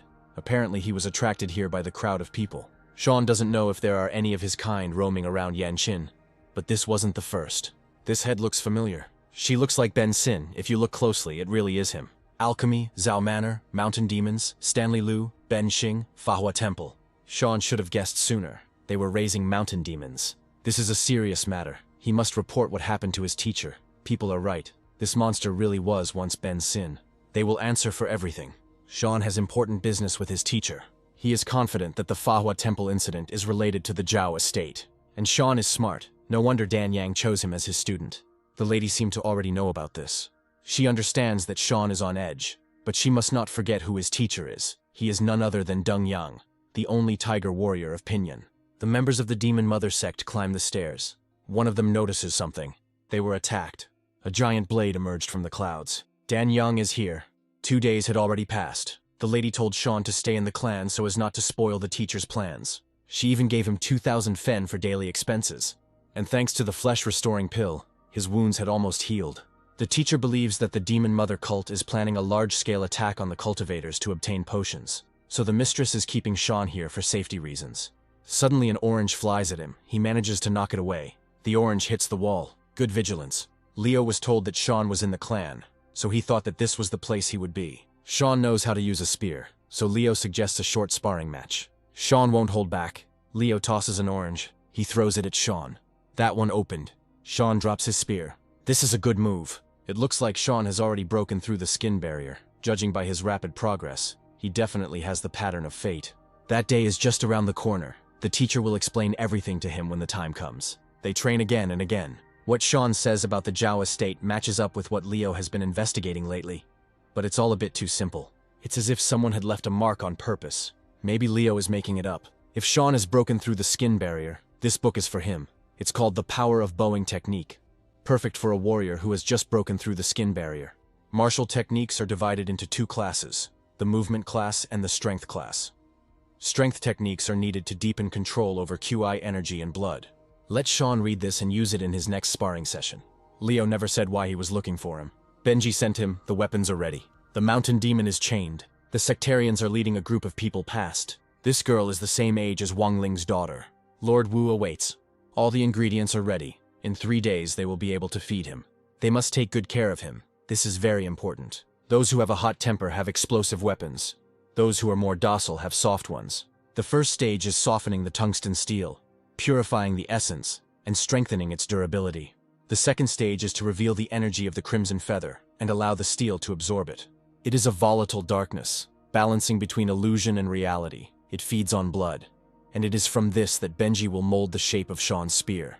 Spiritual weapons must be saturated with the blood of the future owner. The spirit of the phoenix rises from the furnace. The weapon rejects blood, just not on Benji's shift. So here it is, Sean's spiritual weapon.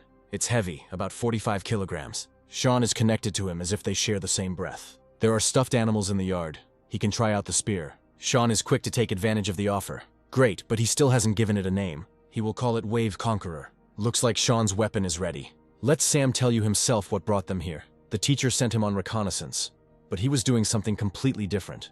But in taverns, you can really gather a lot of information. In fact, Sam knows where one of the strongholds of the Mother of Demons might be.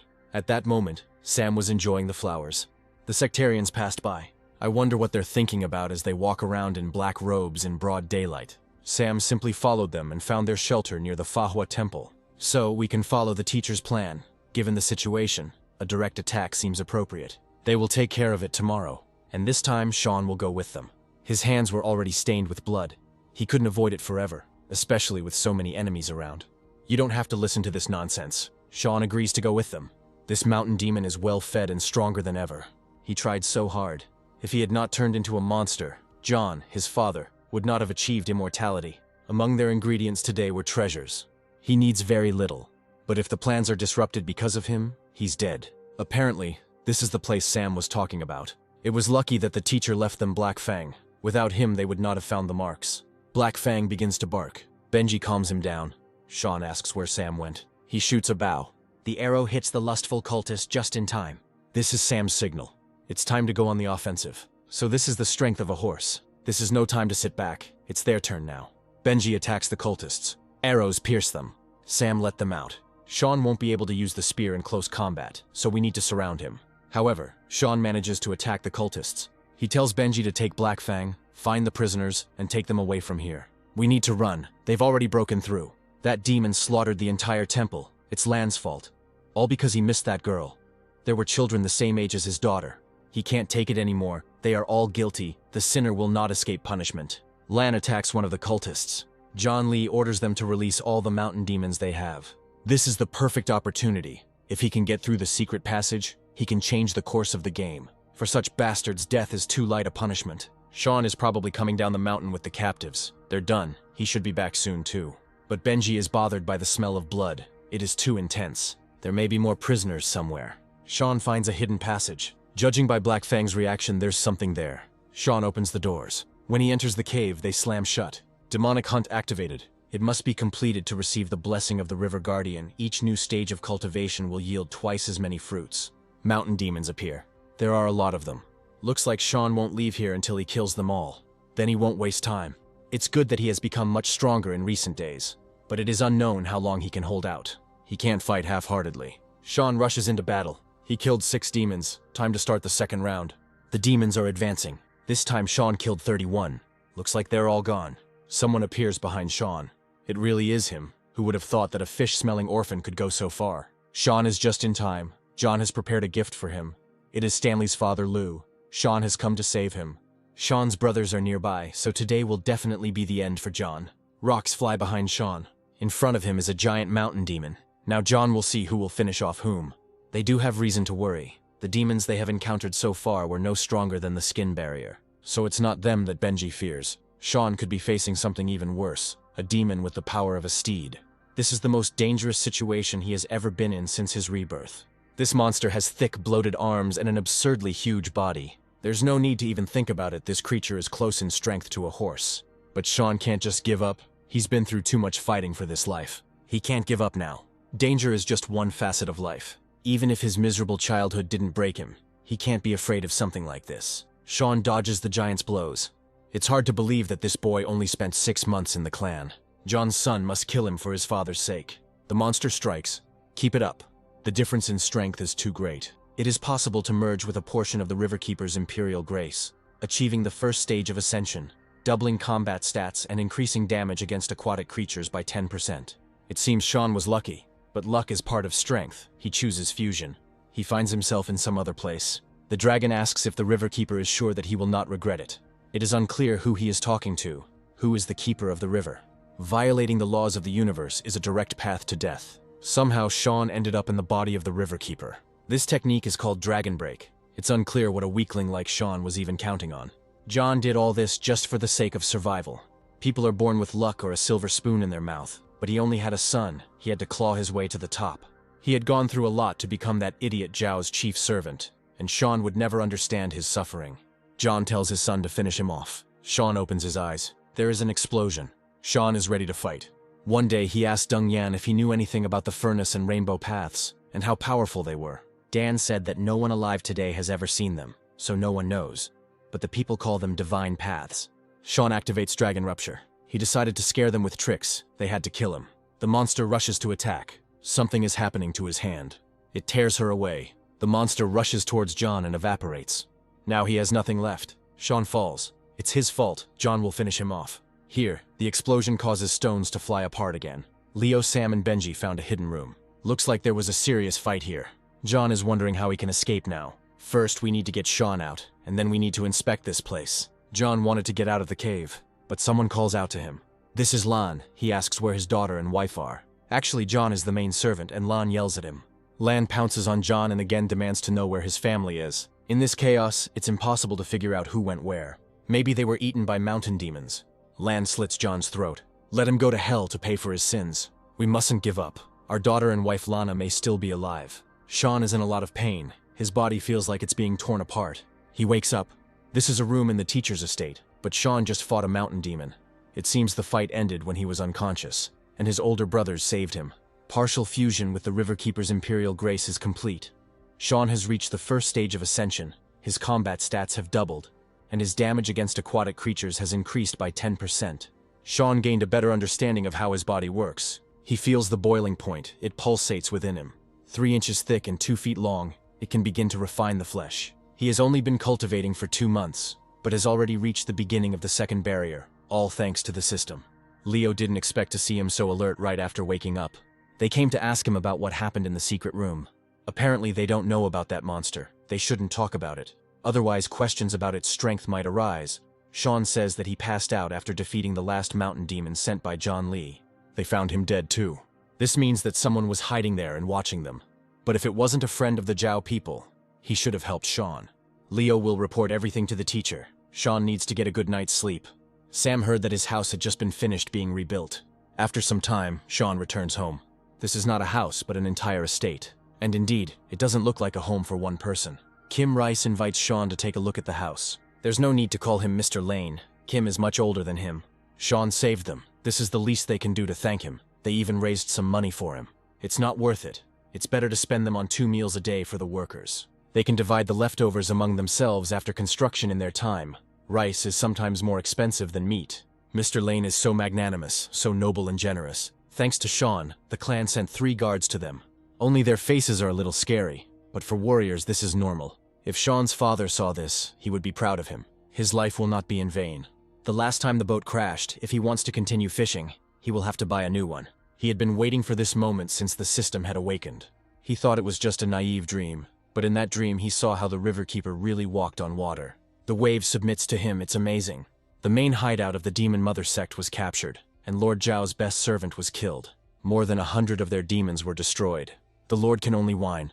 They almost finished everything, and now it's unclear how they were discovered at all. And this is not the only fallen citadel. Fortunately, they still have enough materials for pearls. Let Lord Zhao prepare a boat. They need to return to the cult as soon as possible. Everything will be ready by tomorrow morning. The Lord planted this jujube 5 years ago, but it never bore fruit. He didn't cut it down because it attracts birds, which they eat every day. John Lee and Stanley Liu are birds born to be eaten, it's natural selection.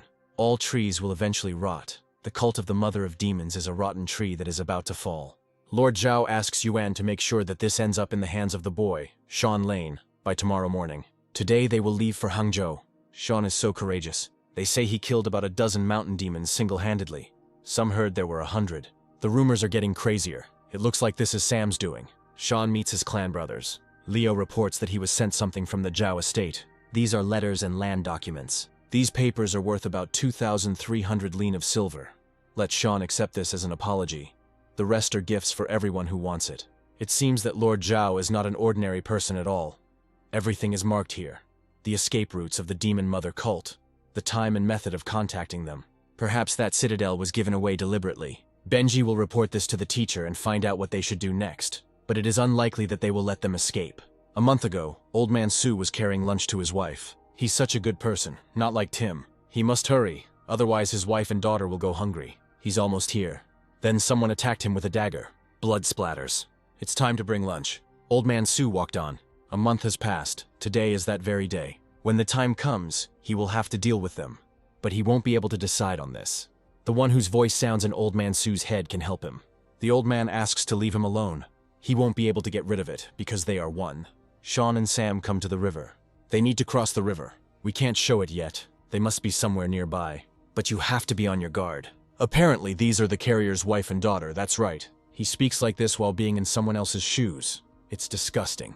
Old Man Su doesn't understand. It looks like we'll have to flay him to get him to tell the truth. If he had held out one more day, he wouldn't have had to kill them. They are finished. This is the aura of a steed. Sam rushes to attack. Sean joins him. There are 2 of them, and the old man is alone. He won't be able to hold out for long. Nobody said he was alone. Sean is entangled in chains. They drag him into the water. The guardians of the Mother of Demons are always together, one in the light, the other in the darkness. His friend specializes in underwater assassinations. If Sam doesn't deal with the old man in the next 5 minutes, the boy will die. This guy's lungs should have been blown out by now. Suddenly the sectarian is entangled in chains. He falls to the bottom. After Sean's fusion reached 70%, he kept wondering how deep he could go underwater. He should thank the sectarian. Welcome to Sean's territory. There are no gods in this world. If they existed, they would have saved them. They say that God can only be seen on the threshold of death. The advantage of the cultist is speed. This will be enough to finish off the boy. Sean uses an aquadash. He disappeared somewhere. It's incredible how he managed it, because the cultist is at the stage of a steed. Sean appears ahead. He attacks. Underwater, it's not difficult to deal with the horse. Sean must return to the boat. The elder brother was right. God can only be seen on the threshold of death. Sam may have caught the old man, but his little brother was definitely dead. Here Sean returns to the boat. This bastard was swallowed by a monster. Sean has to pretend he's on his last legs. Tahua appears from the water. Sean was really lucky. The old man is taken away. This cult member was not particularly strong. A warrior of the ferocious tiger level can live for 120 years. A warrior of the immortal level can live even longer.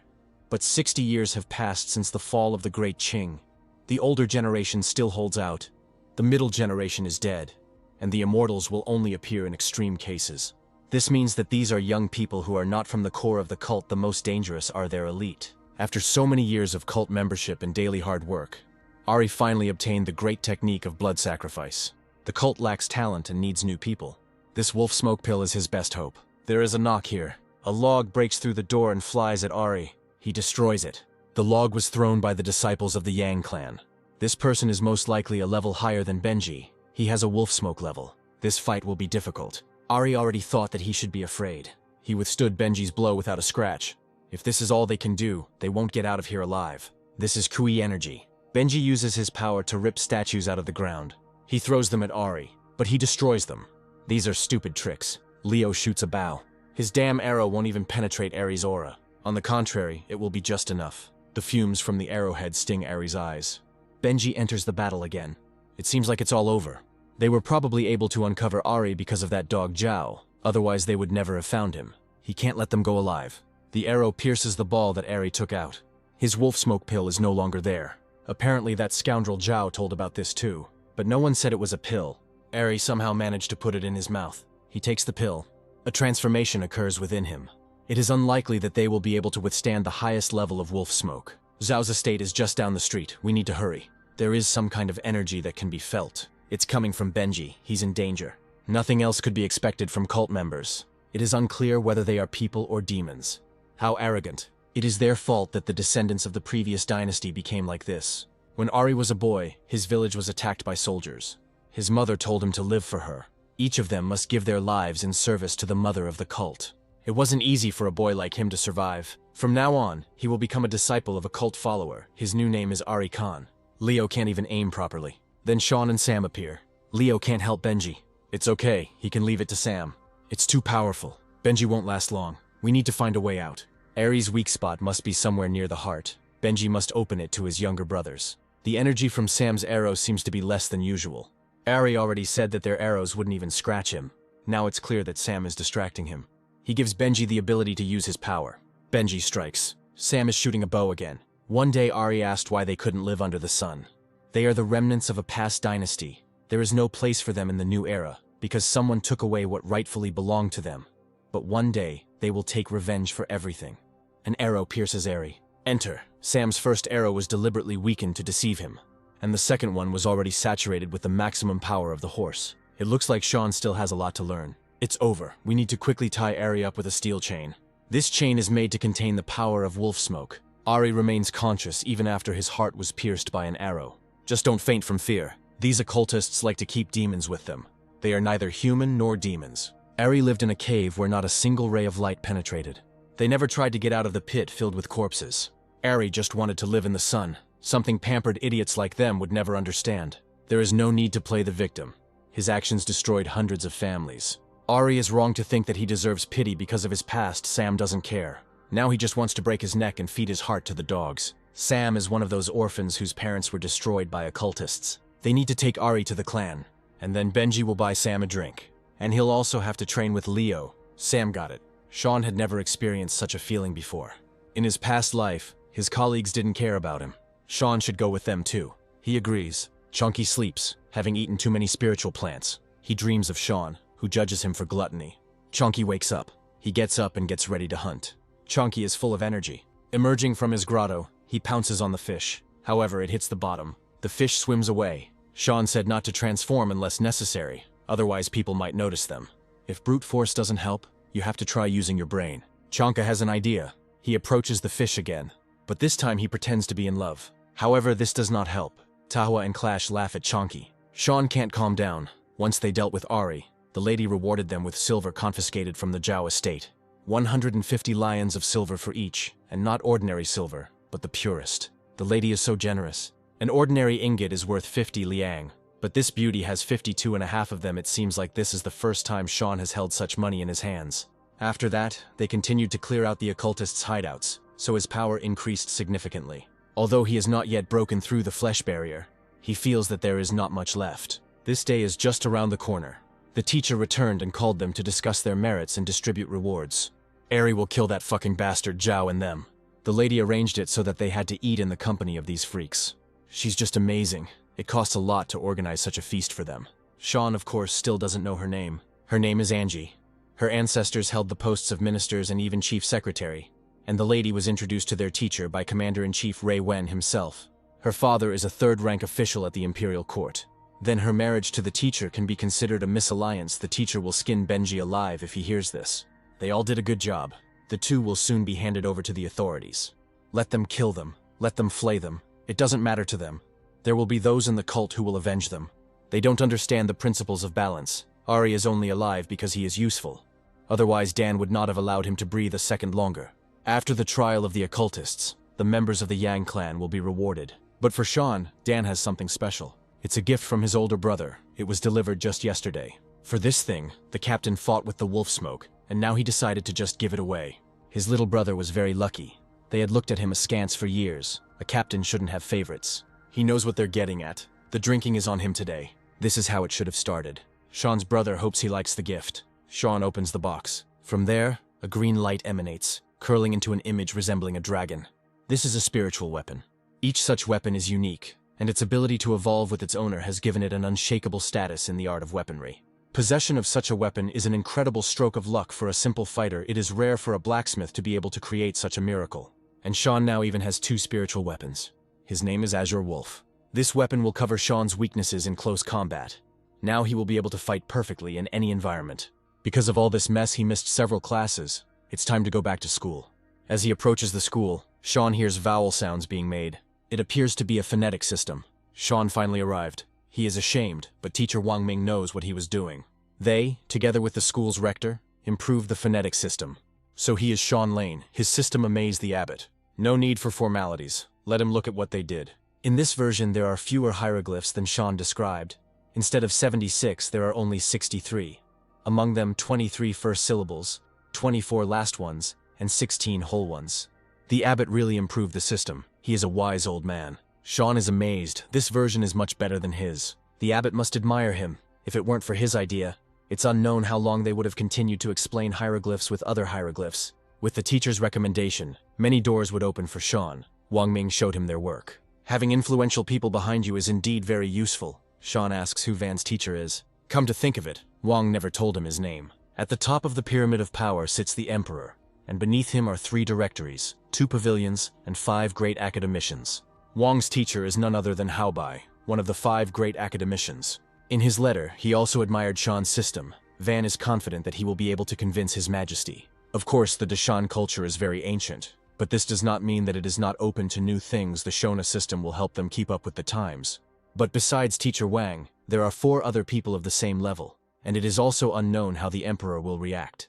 There is no need to worry about His Majesty's reaction. He always encouraged new ideas. Sometime later, a reception is held at the imperial palace. If that's all, the great academics can go free. A faithful servant has something to tell the emperor. He wants to show him a new method of studying hieroglyphs. You can't replace ancient methods with some meaningless nonsense. The great academician Bai must understand what the culture of their nation is based on. But we also need to understand what reforms are. According to the great academician Lem Tse, the phonetic system is much better than what they used before. By saying that she is better, Lam is deliberately denigrating the names of her ancestors. It is unlikely that he would have dared to say such a thing during the Qin dynasty. The Dashang dynasty currently rules. Enough. The emperor is not going to listen to their bickering. He asks why Hao Bai values this method so highly. The old minister believes that this method can be used to create the foundation of the country. This is interesting, the emperor asks to continue. If Dashang does not open the way for change, everything may end up the same as with the Kang dynasty. When the emperor was young, he personally took part in campaigns against the northern barbarians and traveled through the south. All in order to get to know the life of ordinary people. He fears stagnation, but not reforms. The previous method consisted of 400 initial characters and over 1,000 final characters. Hao Bai asks the officials how long it took them to learn at least half of them. It should take at least 5 years, but the phonetic method will allow you to do this in just 6 months. This is nonsense. If they don't believe it, they can see for themselves. This method was invented by a student of Hao Bai's student, a young man named Sean Lane. Despite the fact that he is an ordinary fisherman, he is very smart. Hao believes that his contribution to culture is worthy of an award and a title of nobility. First, this system needs to be tested. They will try it on the 6th prince. The emperor must be given a full report on Sean, and the pattern of fate is vital information for any martial artist. Of course, it doesn't define it completely, but it can still tell a lot. People with a unique pattern of fate are blessed by heaven. They are chosen by fortune. Destiny is not predetermined by heaven. The wind makes the tiger ferocious. The rain turns the dragon into a powerful one. The higher the level of a person's destiny, the greater his achievements. And if he is a warrior, the stronger his fighting abilities. You can also learn a lot from destiny. Everything will go easier and faster if you act in accordance with it. People with a high level of fate often have 2 fate seals, a straight one and an oblique one. For example, the youngest holy warrior Zhang Longxiang carries both the seals of the divine mountain Daju and the demon devourer, which means that on the path to glory, he will have to go through terrible troubles and trials. Indeed, Zhang Longxiang was attacked in the northern wasteland, single-handedly fought against 3 true elephants, and proved himself worthy of the title of invincible holy warrior. Another holy warrior, Yuanji, had the fate of a great stone mountain. He mastered the path in the wild mountains and reached the level of a holy warrior, regaining his youth. Unfortunately, he was stubborn and did not submit, and was killed by Zhang Longxiang. Where the two fought, the ground was stained with blood. The local wildlife, having absorbed this power, began to transform into spirits and demons. It is important to remember that fate changes, and people influence each other's fates. Sean asks how to find out his destiny. The most important thing in this matter is the ashes from the special incense of fate. It can be used to determine it, but only if this fragrant incense is burned after activating the pattern of fate. The longer it is saturated with the blessing, the better the result. Especially for the new year, Dan obtained for Sean the incense of fate, which had been stored for 5 years, but only one thing was missing: the blood of a centuries-old precious fish. A creature born of nature itself, endowed with a heavenly destiny, its blood is filled with special luck and blessing, without which the ritual cannot be completed. Dan has already assigned people to find out about this. Now everything depends on luck. There's a lot Sean can't help them with, but when it comes to finding precious fish, he's a professional. But first you need to buy a suitable vessel. This path will be completely different from before. Sean's old boat was shattered when he witnessed 2 powerful spirits fighting. Nowadays, the sale of boats in this area is almost entirely under the control of the fishing guild. Those who cannot buy a boat rent one from the guild. The fisherman asks Sean if he wants to see the boat. He has a brand new one here. It's coated with tung oil and shines beautifully. Looks great, the price is great, and the first 3 months of rent are interest-free. These boats really do look decent. But it is clear that they have been secretly refurbished, apparently because the owners were forced to hand over their old boats. Sean Lane suddenly showed up here. It's an honor for them. This is the same 9th disciple of Mr. Yang that everyone is talking about. He single-handedly destroyed more than 100 mountain demons. Ling's son had long said that a certain young man was becoming a celebrity in Yixi, and indeed, it was immediately obvious that he was talented and noble. You can just call him by his first name. Surely Lin didn't come for no reason. He would like Sean to become a patron of their fishing guild. If he agrees, Lin will give him 20% of the guild's income, and will also give him the best boat they have. Sean refuses. He understands what Lin wants, and knows that in this world, big fish eat little fish. He is not going to judge. But Lin apparently didn't understand one thing: Sean was also a fisherman. A good reputation brings benefits, but only if you are worthy of it. Sean may be of benefit to the fishermen, but once they get used to the low rent, they will begin to despise him as soon as he joins the guild. Lin asks him to agree to at least one thing. If he does, the boat will still be his. Recently, spirits and demons have been appearing more and more frequently near the border with Shibu County. Lin asks to destroy them. The great waters of Jianghua hide countless treasures, but behind all this beauty there are also dangers. The water area is divided into 2 zones, shallow water and deep water. The deep water is extremely dangerous, but full of rare resources. Ordinary people can reach the shallow water, but there are few resources there. If intelligent spirit monsters wish to appear in shallow waters, they must notify Hebo, the river god.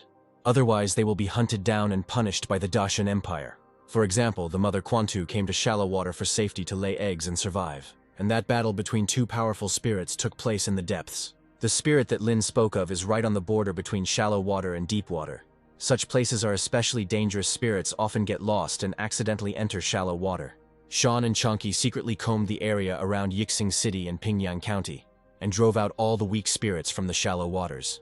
But the spirit is just a companion piece. The most important thing is that Sean is no longer an ordinary person who can only survive in shallow water. He's now at 70% fusion, and the flesh barrier is almost broken. Only truly valuable treasures can be found in the depths, such as a 100-year-old precious fish. This is a real deep zone, something that you can't find in shallow water even with fire, but here you can find it everywhere. Several hours have passed, but the target has not yet been found. This is an aquatic breathing plant. If you hold it in your mouth, an ordinary person can breathe underwater for half an hour. And this is a rainstone shell, a delicacy that only true gentlemen eat. But all this is not what Sean is looking for. It seems Chunky found something. This is a 7-star eel. Spirits cannot be accurately determined in strength by their appearance, but if their strength is below wolf smoke, they are simply called water spirits, because they are almost never encountered. Strong dragon monsters live by their own rules. They don't go into shallow water because they're afraid of Dacian, and it's simply not beneficial for them. Ordinary people are like rice husks to them. Although some valuable fish are naturally endowed with incredible strength, for Sean, this fish is still weak. He already controls a flow of almost 900 jin. She won't be able to escape. Someone is eating an eel here. It seems that this is the spirit that Lin spoke of. Since he dared to eat Sean's fish, he would pay for it with his life. Every time the fusion level increases, Sean's physical form takes a leap forward. Therefore, he is eagerly awaiting what will happen when the water spirit breaks through to the next level. Losing a precious fish was sad, of course, but this big guy gave Sean an even bigger chance. If he wants the water spirit to break through to the next level, he must eat this monstrous fish. Sean charges in. He calls Clash. He gives him spiritual weapons. Sean stabs the fish. Now it's Afe's turn. It secretes poison. Then Tahua and Chonky attack the fish. Clash joins. Sean delivers the finishing blow. It was as easy as pie. This time, none of the animals were harmed, and the enemy was killed without much effort. Moreover, when Sean unlocked his potential, it turned out that he had amazing power. It's time to cut up the carcass. This creature has a special body structure. Meat makes up no more than 50% of its mass. But fortunately, he is large enough, and there should be plenty of meat. I wonder how much water energy Sean will get from his first bite. A whole 22 points. It seems that with such a loot, he will definitely be able to improve the water spirit. He will definitely achieve this tonight. The complete fusion is complete. The water spirit has successfully ascended to a new level. Now all that remains is to increase it. It's similar to the moment when Sean first gained the favor of the water spirit. Suddenly he falls to his knees. The promotion was successful. The water spirit Zhejiang was obtained. He is incredibly strong and ferocious. The fusion gives dragon veins and tiger bones. Zhejiang is able to knock down 9 bulls with one jerk. The wave jump and water prison skills have been mastered. The patronage of the waters has been received. Their energy nourishes the body. Sean feels like he's going to burst, but the catch is worth it. His energy and strength increase threefold. While the skin and muscles are weak, it is necessary to use food and special hardening methods to get the blood flowing and stimulate development. But when you reach a new level, you can move on to internal methods, nourish external development from within, and even strengthen the organs. Sean's teacher had long ago begun to teach him a reminder about energy circulation. It all fits together. Sean has already crossed the bone level. The tendons are long and strong, the bones are heavy, the muscles are flexible. Dragon tendons and tiger bones are really something. It's good that the teacher had made Sean practice internal techniques beforehand today. The strength from the increase gave him the opportunity to easily pass this stage. A crocodile can evolve into a horned crocodile. A 6-whiskered catfish can evolve into a tiger-headed catfish. Finally, Sean activates evolution for everyone. The horned crocodile can expend 14,912 units of water energy. The tiger catfish can expend 14,926 units of water energy to become a fearsome tiger catfish. These look like dragon horns. The complexity of fusion has increased tenfold, and wasting the remaining water energy on increasing the fusion level is unprofitable. It's better to play big. The protection of water allows you to slowly accumulate water energy and replenish its deficiency for the evolution of animals. 2 beasts have already evolved, but we can't let others fall behind. Who knows what dangers lie ahead? These animals are Sean's main trump card. Before he had no choice, but today he will take everything. This is truly a wave rider, not a wave control for beginners. And what's most unexpected is that these 2 animals suddenly gained special abilities. Now Chunky can emit something like a high-frequency wave. Sean catches fish using the water prison skill. A monster fish appears. Clash turned into a stone crab claw, but Afei's name remained the same. With such divine skills, you don't have to worry about fishing at all. Although, of course, too much was pumped up at once, the path of cultivation will be long. We need to go back to the fishing stalls and talk to the others. I wonder if that boring 9th Master Lane will ever return. The fisherman has been sitting and waiting for him for 3 days already. It is precisely those who can swim who drown. Many masters perish in deep waters. Here the head of a monster fish splashes onto the shore. The monster is dealt with. They are even. Sean takes the boat. He really did it. It's a pity he didn't catch the precious fish he needed. He'll have to sell what he caught.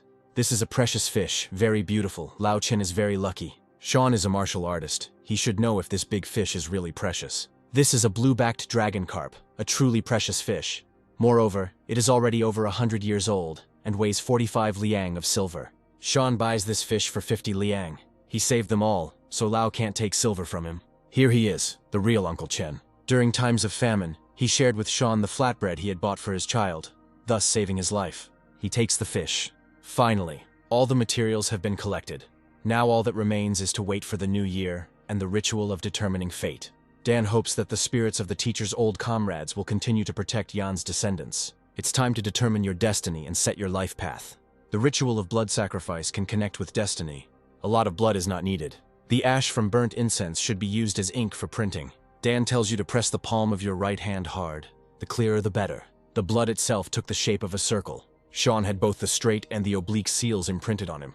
He really has a special destiny. Ordinary people have both seals empty. Even if there is one, it is already a sign of talent. But Sean has 2. For some reason, the oblique seal shows an inanimate object usually. Evil spirits are depicted there. And on the right straight seal there seems to be a monkey. That's also strange. Everything is the other way around. The straight and oblique seals seem to have swapped places. Or maybe it's not a river, but a dragon. It seems to be a split. This is the fate of great disaster. The oblique seal indicates the long dragon's gate along the great river, and it has two interpretations. According to legend, a snake turns into a dragon in 500 years, and a dragon turns into a heavenly dragon in 1,000 years. After going through many trials, Sean can achieve greatness and become a dragon man. But it is also possible that someone else is also striving to become a dragon, and a fight will begin between them.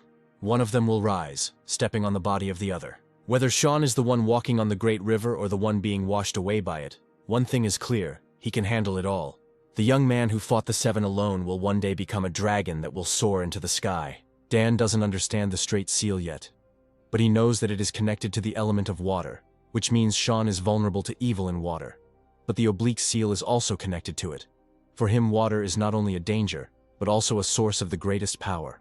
However, fate is unpredictable. You can't turn your nose up at things, but it's also stupid to downplay the danger.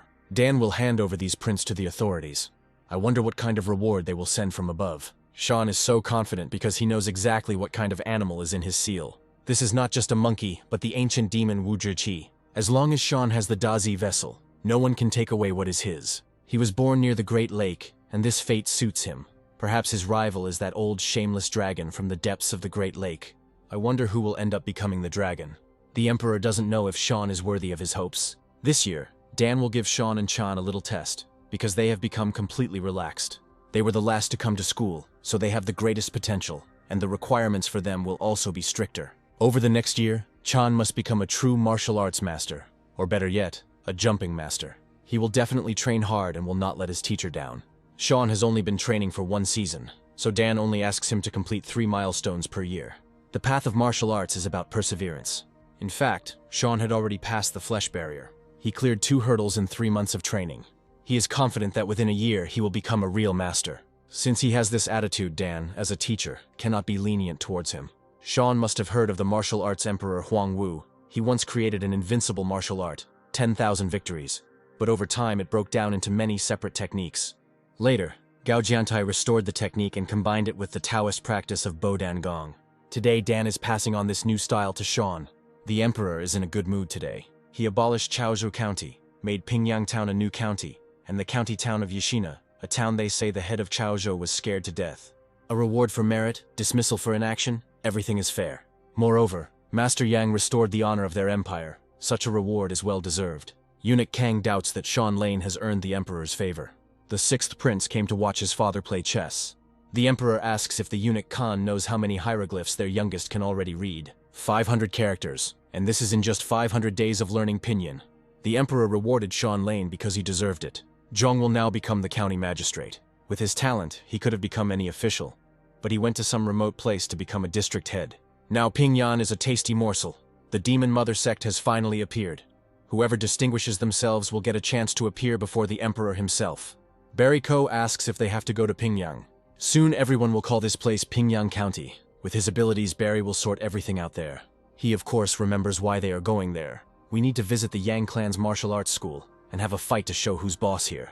From today on, this is their new martial arts school. As soon as they have money, they will immediately buy medicine for their father. If there's nowhere to put that huge column, let Barry hold it in his hands. Now we can say that they have settled down. Their house caught fire and they were attacked. We need to protect the mentor. They were attacked by monsters. They attacked the mentor. They say the sweets from Lanyanlu are the best in all of Pingyang. I really want to try them. Tomorrow Barry will go work at the pier and buy Ashley some of these sweets. There is also some kind of shop in this dilapidated alley. The official asks if they donated grain to help the victims. They just arrived in Pinyin and don't know what kind of grain they're talking about. There is a disaster in Huayin County now. Their kind county governor from Chaozhou has taken in refugees and ordered every house in Chaozhou to donate grain for relief. But they are from Huazhou County, and Chaozhou didn't give them any shelter at all. They dare to slander officials. These bastards doubt the orders of the district head. They must be arrested. Tai's mentor was a fighter in the Western Army. Tai asks for leniency. He only has the energy of a warrior, but is far from the level of a master. Apparently he was sick, and the level dropped. This is Chaozhou territory. The Western Army must also respect the local authority. The official orders that the money and grain be handed over promptly. Otherwise it will be considered disobedience. They just escaped from Huazhou. They really have almost nothing.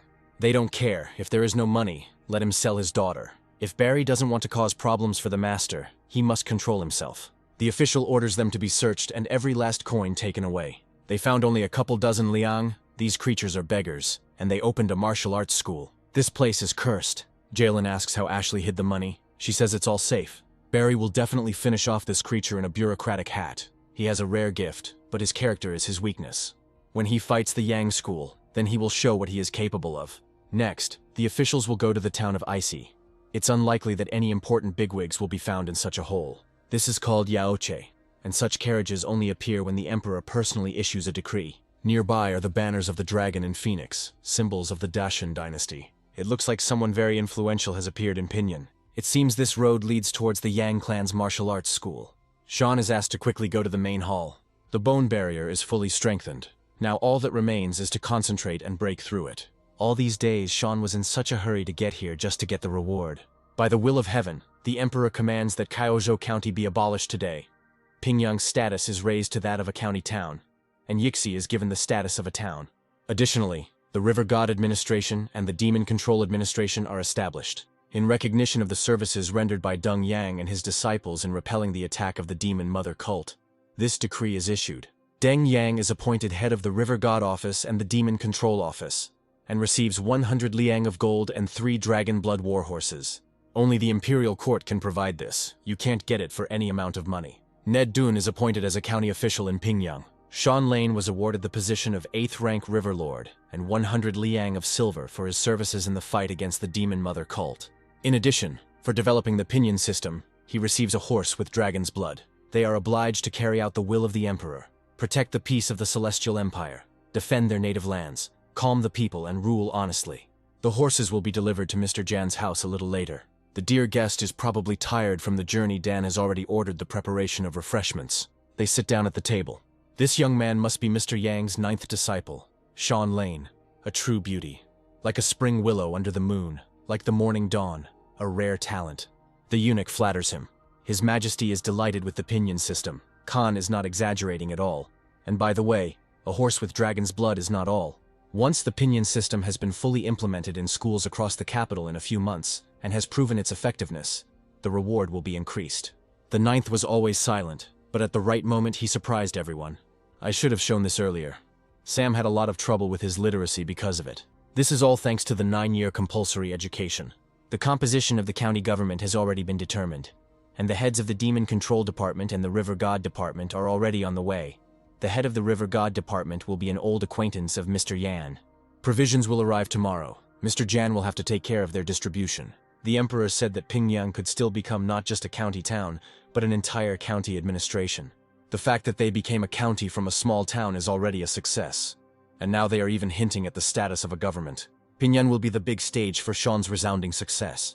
Chonky discovered monstrous fish. These are demons like the one Sean killed. There are a lot of strangers on the street. They seem to be refugees. Tongming finally found Sean. Grandfather sent him to Pingyang to look for him.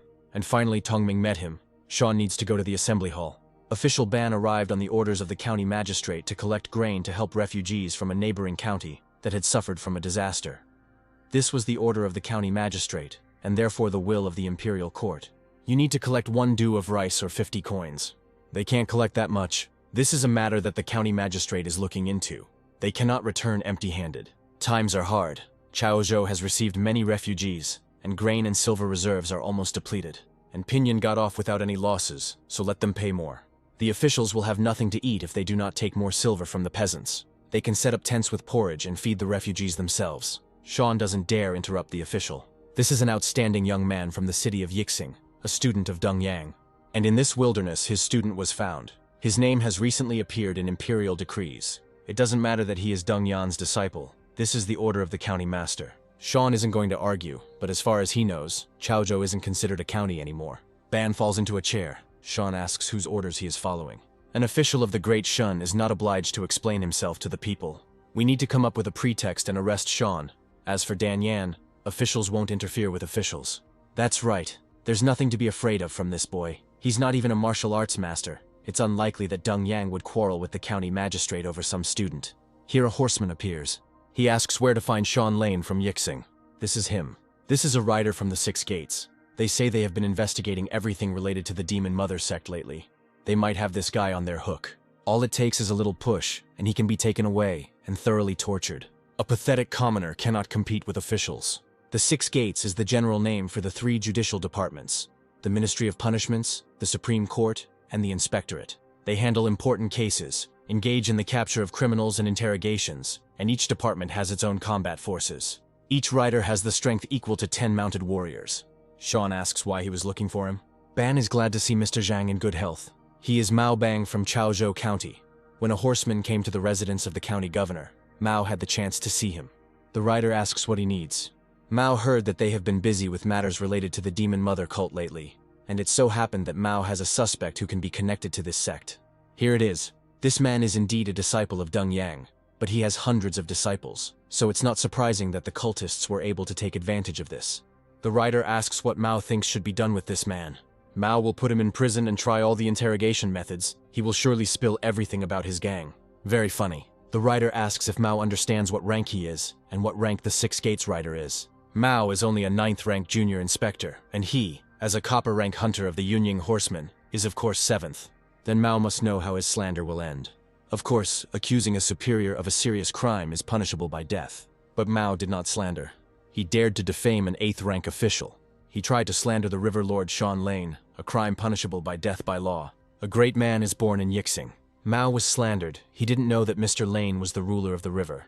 He is not an ordinary student, but the 9th student of Master Yang, the very one who was personally rewarded by the emperor. According to the law, of course, execution is required. The pathetic official did not recognize the high-ranking man Mao started it all. It was Ted who incited him, and he's also trying to blame it all on Mao. His crimes amount to 1,000 deaths. They forged the order of the county governor and illegally appropriated grain for the poor. Let them go with Mr. Zhang and tell everything as it is. I'd like to finish them off on the spot, but in front of the horsemen, it's better to act according to the law. Sean asks again why Mr. Zhang was looking for him. He, Yun Zhang, the copper hunter of the 3 judicial departments, came by order of his superiors to ask if Mr. Lane would like to join the 3 judicial departments. The stronger you become, the easier it is to get lost in the power of your own strength. Sean, as a man from the modern world, understands perfectly well that even a hero can break the law, believing in his own power. Sean resigns from the position. There is no need to be so stubborn. Let him take his words back. Working part-time in a new position will give him more opportunities to choose techniques and treasures. But he has enough techniques, both from the river spirit and from his mentor. There is no shortage of rare materials and natural resources in the depths of the Yangtze and Huai, so it might be worth checking out the place Chunky was talking about. Sean had already swum more than 4 li, but the deep water zone was still far away the further from the shallow water. The more dangerous it was, he needed to be careful. There is something behind the stone. Common sturgeons rarely grow longer than 3 meters, and without a doubt, these are demonic spirits. You can feel the breath of dragon blood. It cannot be that there really is a dragon at the bottom of the Yangtze and Huai. This is probably about that great demon in the cave. It's time to get out. This kind of boss is definitely not for Sean right now. Perhaps it would be worth asking the mentor for help, but he had only recently become his student, and he should not be bothered unnecessarily. It's better to return to Pinyin. Today his older brother should break through the barrier. Barry fights a 2-headed monster. It has almost acquired a human form, and is close to the level of tiger spirits. It is unknown whether Barry will cope. Don't underestimate him. His simple appearance is deceiving. In fact, his innate talent for martial arts is incredible. Behind his simplicity and kindness lies an angry lion. It looks like Chunky. But Barry hasn't reached the level of wolf smoke yet. He can't have real Chunky. It is not real, but its semblance, raging blood. There are always those in the world who are born as natural warriors, and they often have a special physique. Barry is just that kind of genius, born with strong bones. To put it in one phrase, he is invincible. Sean's brother, Chan, is ready to break through. This bottle should contain a blood change pill, an essential elixir for breaking through the blood barrier. Dan tells Chan to break through the barrier.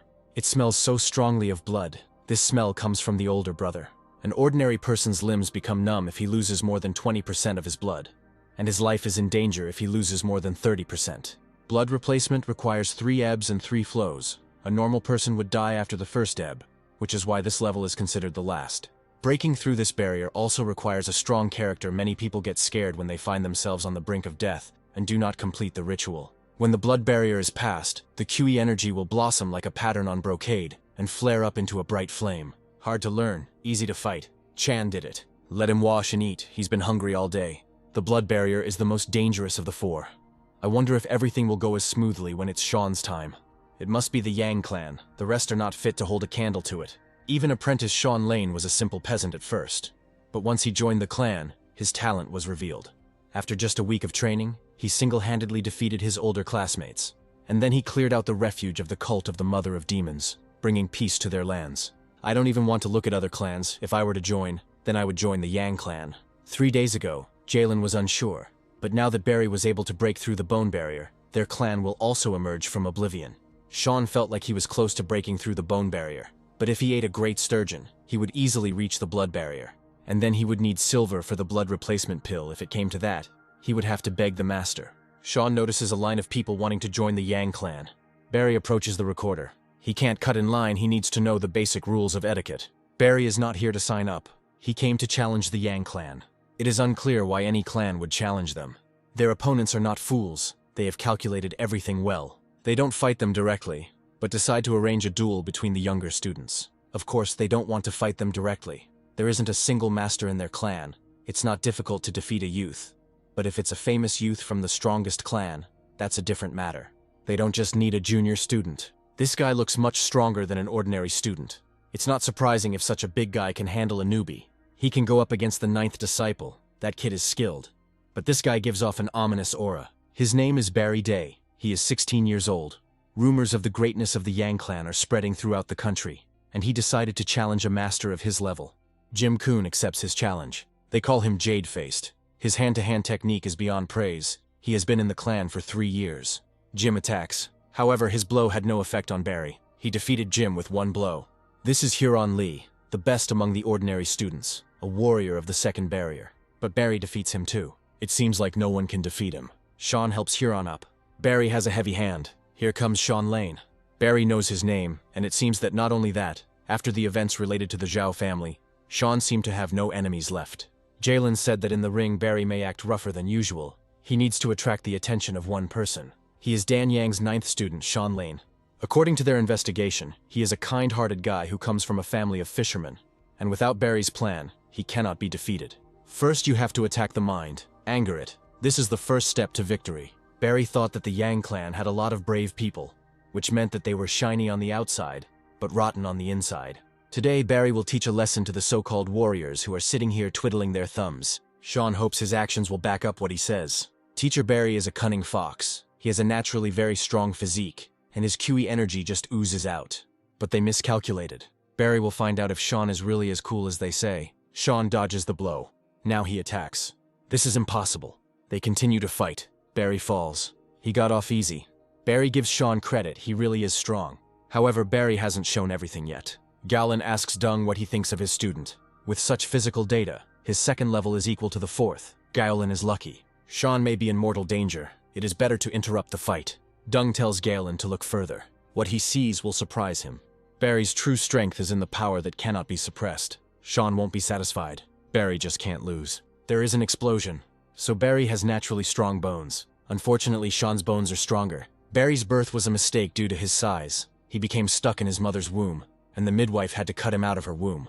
When he was 5, a boulder fell on his father while he was hunting. And when he was found, half of his face had already been eaten by wild animals.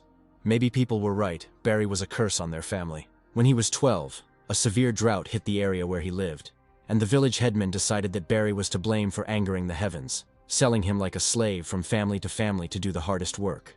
The headman said that this was his retribution, but Barry did not understand what his sin was. One day, bandits came to the village and killed all the inhabitants. They took Barry with them. If they sell it to the Zhao estate, they can make a lot of money and have a good time with it. They'll definitely give at least 5 liang of silver for it. Barry thought his whole life would pass in pitch darkness. But then he met the master and his senior fellow disciples, and they saved him. For 2 whole years they tried to convince him that he was not cursed. Before, Barry was always called the Damned One. Only with them did he get real names. He can't lose. This is a rare chance to do something for the master and his senior fellow students. The strength has increased. But this is not enough. Sean is great. Barry can't lose, he must win. Let him control his emotions. Jalen wants him to surrender. Barry hasn't lost yet. He must bring glory to the Pan clan. He wants Ashley to be able to afford to eat buns from Lanyang. He can't lose. If nothing is done, Barry may die. We need to reach him on a spiritual level. If Sean releases a little of his aura, it should be enough to knock him out. You can't use all your strength. You have to try.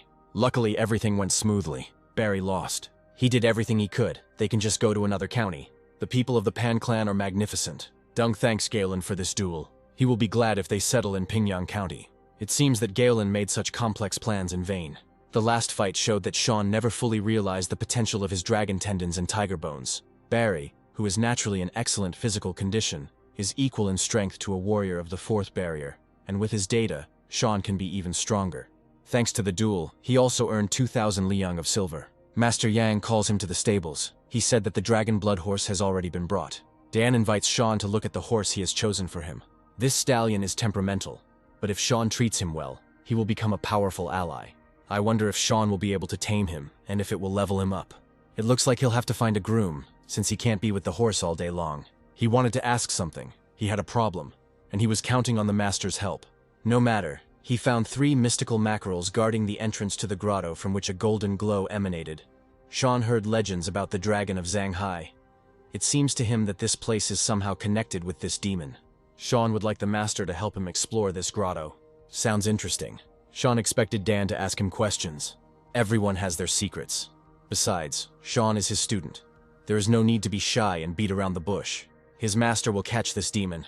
The entrance is guarded by 3 monsters. Sean did not dare to swim deeper. He is close to the water element, which is both an advantage and a danger. Dan tells Ned, Benji, and Sam to guard the entrance. He hadn't taken out this sword for a long time. It's rare to see the full power of a tiger master. Dan takes out his sword. He lowers it into the water. Something came out. This creature must be very strong to have such a keen sense of smell. We must stop him. Benji attacks the monster. Dan joins him. Ready. The legendary demon is slain, and that's it. Fortunately, he didn't have any combat skills. He had simply been saturated with spiritual energy for a long time. We need to quickly pull out his tendons. They can be of great use. They should be milky in color, not golden. Dragon aura detected. Legends of dragons inhabiting the waters of Zhanghai have existed since ancient times. So sturgeons, which look very much like dragons, have always been considered a good omen among fishermen. Dan never expected to find dragon tendons in this monster. Their bones and tendons are highly prized. The dragon aura emanating from the monster drove the local inhabitants into a frenzy. Even the system sent a notification. It seems like this is something unique. Something unique may be waiting for them at the bottom. The waters of Zhanghai are full of strange places. And here are the treasures. If these are real dragon bones, it becomes clear where the dragon tendons came from.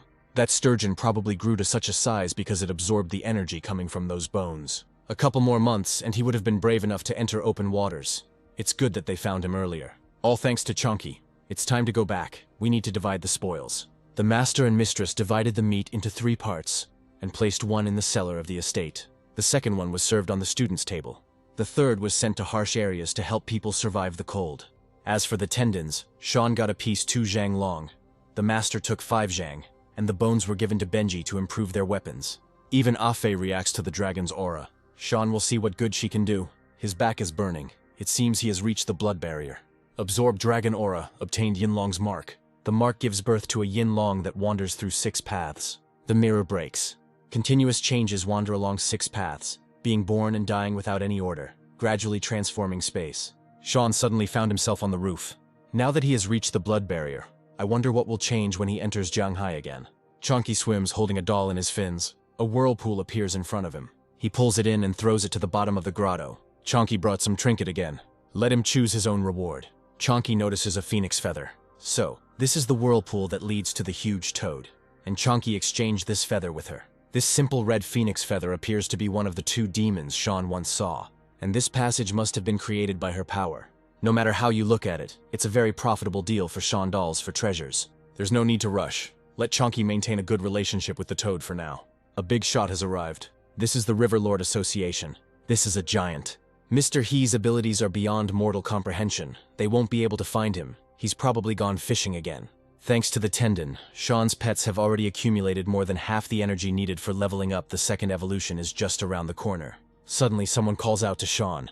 The man asks to tell him which direction Pinyin is. Sean can't move. The man completely forgot that he had blocked his meridians, and he asks for forgiveness. This man is incredibly strong. It so happened that he didn't keep track of time while fishing, fell behind his people and got lost. He doesn't know how to get to Pinyin. He is the new deputy head of the Pingyang River God Association, Yulong He. If you count the days, the people from the association should have arrived just about now. Sean Lane, a member of the River God Association, greets Lord He. Apparently, he is Uncle Yan's junior student. He risked his life to save Yulan's father, so he called him uncle for as long as he could remember. His Majesty could not have been unaware of their connection, which means this was not a random appointment. Unfortunately, Uncle Jan will have a hard time. Sean is probably wondering why Yulan was given this particular position. Their official leader is Ling Wei, the grandson of Gong Lian of the Wei family. This Gong's son is not equal to Yulong's uncle, just as his grandson is not equal to him, so Yulong must obey. Sean asks why Gong Lian would want to cause trouble for Master Yang. The death of the Master's second son is directly related to the Wei family. Their arrival has already been announced, but the leader still hasn't shown up. Master Dan Yang and Inspector Ned Dong are waiting downstairs. Lin Wei has no intention of meeting that country bumpkin Deng Yang.